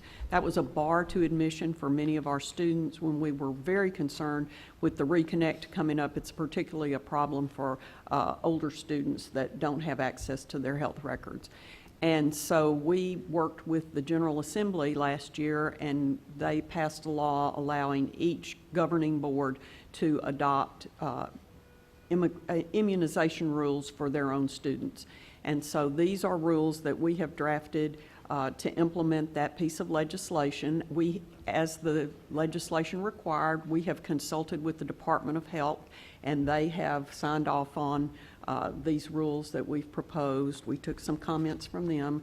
And so what we have before you is an emergency rule. The rulemaking process is a very lengthy and burdensome process, and so it allows for emergency rules to go into place, but you have to follow those with the full rulemaking process for permanent rules. So we're going to ask you to vote twice, once on the emergency rule and once on the permanent rule. They are identical in content, and so if you approve these rules going forward, we will ask each applicant to provide health information that establishes the applicant's compliance with the recommended immunization schedule for measles, mumps, rubella, and varicella, which is chickenpox, for adults, issued by the Center for Disease Control and Prevention Advisory Committee on Immunization Practices. Proof of current military service shall be considered proof of the immunizations. Students with proof of graduation from a Tennessee high school after 2014 shall not be required to submit evidence of recommended immunizations except as specified below, and students enrolling in a course of study that is exclusively online and does not involve any experiential component shall not even be asked to provide the information. Except as otherwise required for specific groups, programs of study, failure to provide documentation of recommended immunization shall not be a bar to admission. However, should the college experience an outbreak of a communicable disease, all students without documented immunization for the disease shall be presumed to be unimmunized and subject to immunization, quarantine, or isolation recommendations for the purposes of public health disease control. So those all mean that if anybody applies, we'll ask them to provide their health information. If they've got military, we'll presume they're immunized. If they graduated from a Tennessee high school after 2014, we'll presume they're immunized. If they're in an online course of study, we won't even ask them for it. But if they do not provide any of that, except for the things I'm getting ready to tell you about, it won't be a bar to admission. They'll still get to be admitted. It's just that if we have an outbreak, for example, last year there was an outbreak at Memphis, at the University of Memphis, of measles. And so I think they had issues where they had to inoculate people who hadn't proved that they were immunized. So in this case, if you didn't submit your records and there was an outbreak here, and the health department said, you can't come to school unless you've been inoculated, then people would either not be able to come to school or they'd have to get inoculated if they hadn't proved that they'd already been inoculated. The two exceptions will be that, notwithstanding the foregoing, any applicant to a program that involves interaction with children, such as a teacher education or early childhood education training program, must present proof of compliance with the recommended 2-dose immunization schedule for mumps, rubella, and varicella for adults issued by the CDC ACIP. And any applicant enrolling in a school of nursing, laboratory technology, or any other allied health profession must present proof of compliance with the immunization schedule for healthcare personnel issued by the CDC ACIP. So the health students, that's already in place. You're doing that now. The difference is for the teacher ed programs, because we have been requiring proof of immunization for admission. There wasn't a requirement like that for the teacher ed programs, but now we're not going to be requiring that, but we are going to require it for anybody who's in an early anything that causes you to interact with children, because they're highly contagious. And I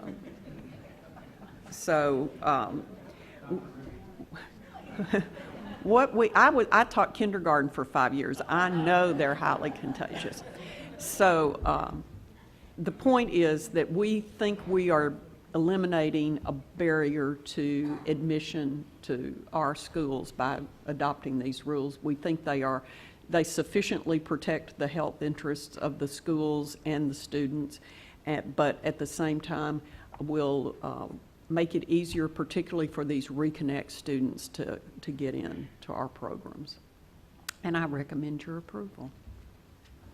And significantly, this has been going on for a while, so having the Department of Health in a position where they're obviously allowing us to proceed is huge, is it not? It is, and we really are grateful to those in the legislature who worked with us to give us the authority to do this. It's been a big step for us. Any other questions, points of clarification at all for Dr. Moody? So now, we need 2 votes. Can we roll? State the laws pertaining to promulgation of rules require the board Separate votes. A roll call vote, and we have to have one for each set of rules. Okay. Unless there is any unreadiness, we will vote first to approve the emergency rules, and we need a motion to approve. Thank you, Regent Duckett. Second, Regent Prescott. Thank you. Any further discussion? If not, let's call the roll. Regent Apple. Yes. Regent Autry. Yes. Regent Duckett. Yes. Regent Green. Yes. Regent Griscom. Yes. Regent Hatch. Yes. Regent Markham. Yes. Regent Mitchell. Yes. Regent Prescott. Yes. Regent Reynolds. Regent Shockey. Yes. Regent Smith. Yes. Regent Templeton. Regent Varlin. Regent White. Yes. The motion carries. Thank you very much. And we now need a motion to approve the permanent rules. Regent Apple, thank you. A second? Second. Thank you, Regent Smith. Any further discussion? If not, Mary once again. Regent Apple. Aye. Regent Autry. Aye. Regent Duckett. Yes. Regent Green. Yes. Regent Griscom. Aye. Regent Hatch. Yes. Regent Markham. Yes. Regent Mitchell. Yes. Regent Prescott. Yes. Regent Reynolds. Yes. Regent Shockey. Yes. Regent Smith. Yes. Regent Templeton. Yes. Regent Varlin. Yes. Regent White. Yes. The motion carries. Thank you very much. I appreciate it. No, thank you very much. Regent Smith, your report on the minutes from Personnel and Compensation yesterday, please. Yes, ma'am. Thank you, Madam Chair. The Personnel and Compensation Committee met in a regular session yesterday to review and recommend approval of the following items, of which there were 3. The first one was tenure upon appointment from Pellissippi State. The second was institutional compensation increases, and the third had to do with faculty promotional increase adjustments. As committee chair, I move that the board approve the report of the September 21st, 2017 meeting of the Committee on Personnel and Compensation as presented. Thank you, sir. We have a motion, a second. Second, thank you. Oh, Regent Apple, thank you very much. You will recall this particular item is not on your consent agenda since it does involve compensation, tenure, and so forth. So if there is no further discussion or any questions, this too requires a roll call vote. Mary? Regent Apple? Yes. Regent Autry? Yes. Regent Duckett? Yes. Regent Green? Yes. Regent Griscom? Regent Hatch? Yes. Regent Markham? Yes. Regent Mitchell? Yes. Regent Prescott? Yes. Regent Reynolds? Yes. Regent Shockey? Yes. Regent Smith? Yes. Regent Templeton? Regent Varlin? Regent White? Yes. The motion carries. Thank you very much. And to Regent Duckett for your Finance and Business Operations Committee meeting yesterday. Thank you, Madam Chair. The Finance and Business Operations Committee met in regular session yesterday. The committee reviewed and recommended approval of the following items: 2 consent agenda items, one of which was the technology access fee spending plans for next year, and the other was a revision in the policy regarding institutional financial performance review. We also reviewed the revenue neutral fee changes requested by 3 community colleges, the capital budget recommendation for fiscal year 2018-2019, which includes $190 million for capital outlay and $41,010,000 for capital maintenance. The system budget request for fiscal year 2018-2019 was also reviewed and approved by the committee. And as committee chair, I move that the board approve as presented the report of the September 21st, 2017 meeting of the Committee on Finance and Business Operations. Thank you, sir. We have a motion. We need a second. I'll second. Thank you, Regent Griscom. If there is no discussion on this matter, once again, a roll call vote. Regent Apple? Yes. Regent Autry? Yes. Regent Duckett? Yes. Regent Green? Yes. Regent Griscom? Yes. Regent Hatch? Yes. Regent Markham? Yes. Regent Mitchell? Yes. Regent Prescott? Yes. Regent Reynolds? Regent Shockey? Yes. Regent Smith? Yes. Regent Templeton? Regent Varlin? Regent White? Yes. The motion carries. Danny? That was a very zippy affirmation. Thank you. All right, job well done. Thank you all. Thank you. Kind of caught my attention. This is a milestone moment for us, our last important item under new business, and it is a resolution of appreciation for President Ivan Jones at our Shelbyville TCAT. And I will call on Regent Mary Lou Apple to do the honors. Thank you. Whereas Ivan Jones is a native of Abington, Illinois, and graduated with a bachelor's degree in history, social studies, and physical education in 1972 from Eastern Illinois University, and received his master's degree in instructional media from the Eastern Illinois University in 1979, and whereas he served as a high school teacher and coach in Windsor, Illinois. Moving to Tennessee in 1984, Mr. Jones was employed as the superintendent of Parks and Recreation of the Civic Center complex for the city of McMinnville through 1986. In 1987, Mr. Jones began his career in the Tennessee Board of Regents system as the director of the Motlow State Community College McMinnville Center.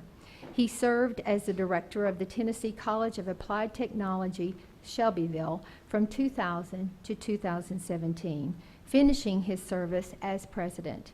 He also served as an adjunct faculty member at Motlow State Community College and Tennessee Tech University. Whereas Mr. Jones is recognized as the longest-serving director/president of the Tennessee College of Applied Technology, Shelbyville, and as providing 30 years of service in the field of higher education in Tennessee. And whereas he has served in numerous leadership roles with the Tennessee Board of Regents, to include serving as the chair of the Tennessee College of Applied Technology Subcouncil 2016 to 2017, participating in the Tennessee Board of Regents Leadership Program, and as chairperson to the Computer Information Technology Curriculum Committee. And whereas he was a Chamber of Commerce board meeting in Bedford County and served as president in 2008, a member of the American Technical Education Association, a member and president of the Bedford County Breakfast Rotary Club, where he was instrumental in hosting the annual career fairs for students in Bedford County, and a participant of the Leadership Bedford program in 2000-2001. And whereas his leadership was key to a $1 million Labor Education Alignment Program grant in 2015 that enabled the Tennessee College of Applied Technology, Shelbyville, to expand the industrial maintenance program to campuses in Marshall, Franklin, Coffee, and Lincoln counties, to open full-time practical nursing programs in Franklin County in 2000 and Lincoln County in 2001, to opening a full-time patient care technology, medical assistant, and computer information technology program at the Middle Tennessee Education Site in 2015, and to the establishment of a permanent satellite building and campus in Franklin County. Whereas he shall be missed by fellow colleagues, faculty, staff, students, and community leaders and alumni of the Tennessee College of Applied Technology, Shelbyville. Now, therefore, be it resolved that the members of the Tennessee Board of Regents wish to recognize the outstanding career of Mr. Ivan Jones and express appreciation for his superb leadership. And Madam Vice Chair, I want to say I personally had the opportunity to work with Ivan, and he is a man of integrity, and he really is truly, he has a heart for students and for his community. And it's been a joy and an honor to work and serve with him. Well said, thank you. Are you presenting that in the form of a motion? I'm seeking a second, but I'm going to call on Regent Markham to do that and make other comments. I would like to second that motion. And I would also like to say, I think Ivan's here. Is he here? There he is. Come on up. Come on up, Ivan. I'd like to look at you when I'm congratulating you on your service. I want to personally thank you for your years of service to this system and the community that you've served. I want to thank you on behalf of the students, the thousands of students that you've changed their lives, and we appreciate that so much. And I want to thank you for the impact you've had on Middle Tennessee and the economic development, the economic impact you've had on Middle Tennessee, and especially for being a spokesman for rural Middle Tennessee. Thank you so much. Beautifully said.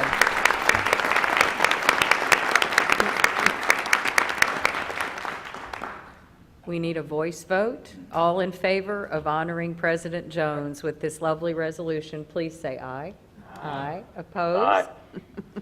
Thank you very much. Dr. Jones, the floor is yours. Thank you.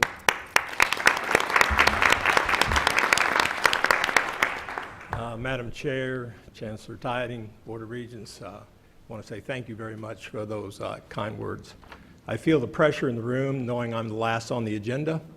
And after attending about 70 of these over the last 17 years, I know everybody's ready to go home and start the weekend. I really am here primarily to say a thank you and acknowledge and recognize some very special people who really made this all happen. First, I want to recognize and acknowledge Dr. Frank Glass. He was the president of Motlow State Community College. He took a chance on an unknown entity to let me be the director of the McMinnville campus. He was an outstanding mentor. And then Mr. King, James King, as the Vice Chancellor of the TCAT system, took a chance on a community college guy to run one of the TCATs, and he, again, outstanding leader and a great mentor. But those people in that office, I want to recognize Dr. Lynn Goodman, Dr. Carol Pereira, Shelley Travis, Bob Wallace, Carol Tomlinson, Richard Woodard. Those folks help, support, gave, and we're good friends. To my colleagues, my fellow presidents of the TCATs, I again want to say thank you for your friendship and your fellowship, but it's mostly their commitment not only to their own institutions, students, and success, but their commitment that all TCATs be successful and committed to the mission that we have. That's a special thing. I think it's very rare, and I appreciate that. Obviously, to my faculty and staff back home, they are committed people. There is no one more passionate about helping students succeed than the folks that work at the TCAT. They are committed to produce high-quality trained graduates and get into the workforce and change their lives.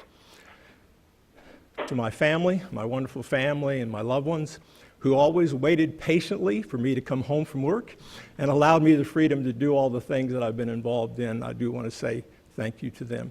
And to the Board of Regents, thank you very much for allowing me to serve.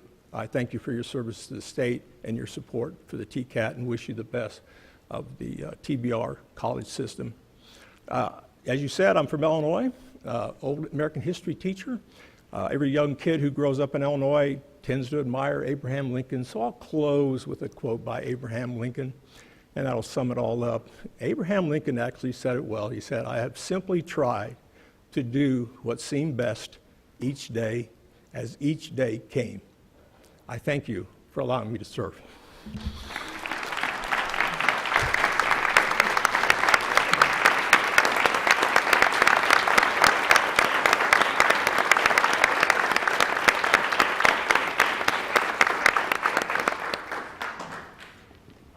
Dr. Jones, that was so meaningful. Thank you for being with us today.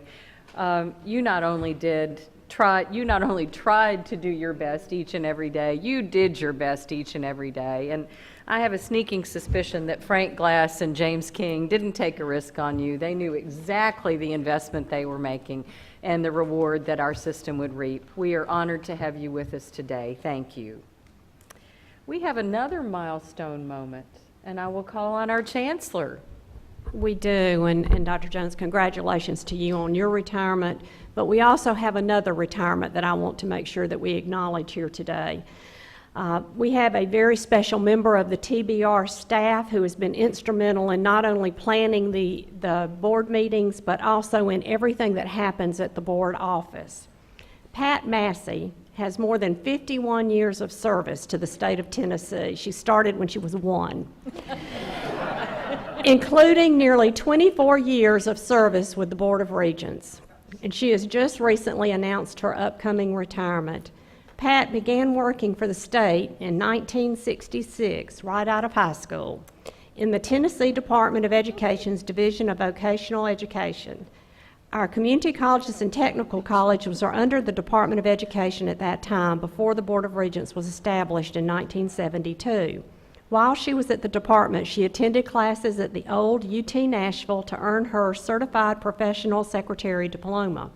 And when she left the department 28 years later, she was the administrative secretary to the assistant commissioner. She moved to TBR in 1994 as the chief assistant to the vice chancellor for business and finance.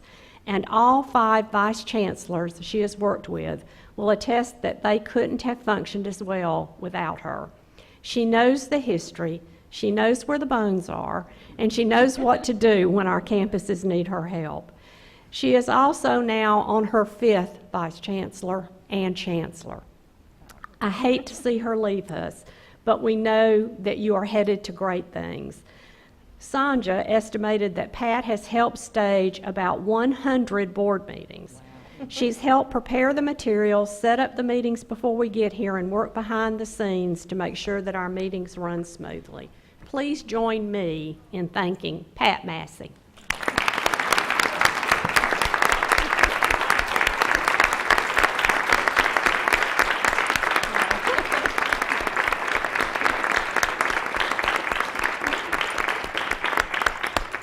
As a small token of our appreciation for all the hard work and dedication that you've given and friendship that you've given through all these years, please accept this necklace. It's a white sapphire and white sapphire earrings. Oh, thank you. That I hope you'll wear. And I will. And remember us and all the wonderful years you've given us. This young lady is one of the most dedicated, loyal, has the best work ethic of anyone I know.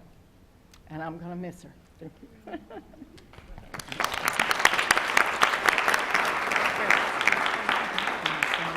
Regent Duckett? Let me just say publicly, I personally appreciate all the help and assistance that you have given.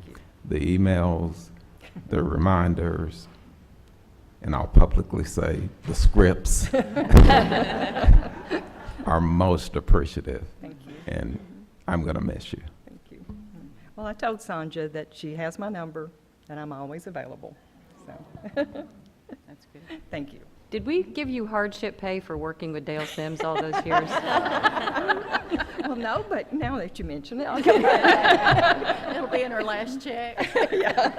Pat, what are you going to do with your time? What do you have in store? You know, I'm not sure. Okay. You know, my husband retired just recently, so we're going to do some traveling, and you know, I've got a lot of things for him to do at home. You know. We are just proud to know you. Thank you for everything. Thank you so much. Thank you. Chancellor Tidings, did you have something to add as well? I'm sorry. No, just congratulations Okay. again. Thank you. Thank you. Wow.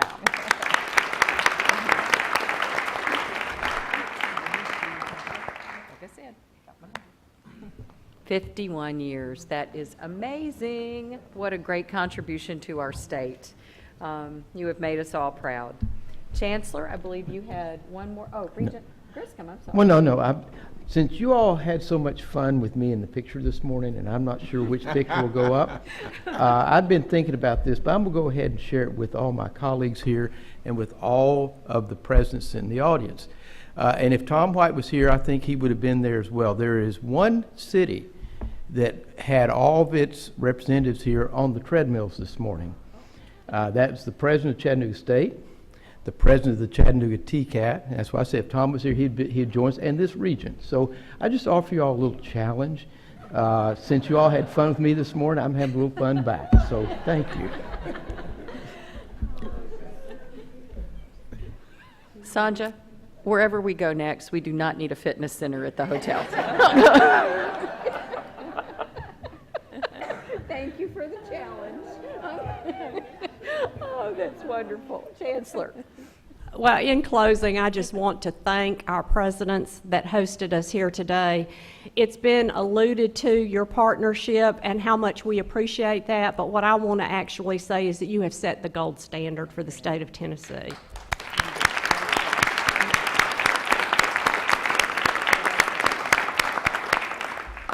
Thank you. Well said. Let me just do 2 or 3 quick housekeeping items for the board. Thursday, December 14, we will be at Vol State Community College. So that should be on your calendars, but just a quick reminder. Our surveys should be in front of you on the blue sheet. If you would take a moment to fill those out so Sanja can pick those up on our departure, that would be helpful. Regent White, thank you, and to the team who made it possible for you to dial in and be here, and welcome back home.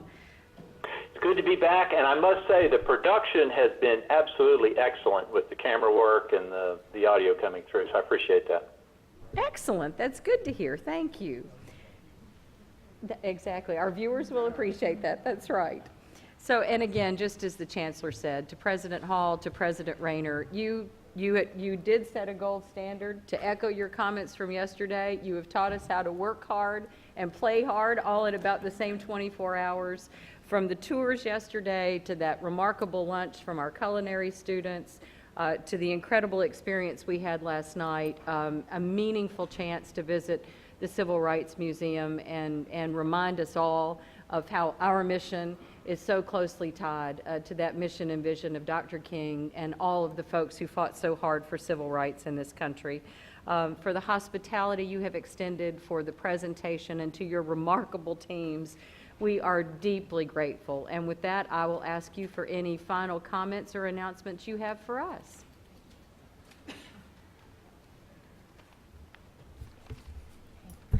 Thank you, Madam Chair, and thank you to all of the regents. Just before I make a brief final comments, the picture that we took this morning is available, and you can pick that up at the table to your right.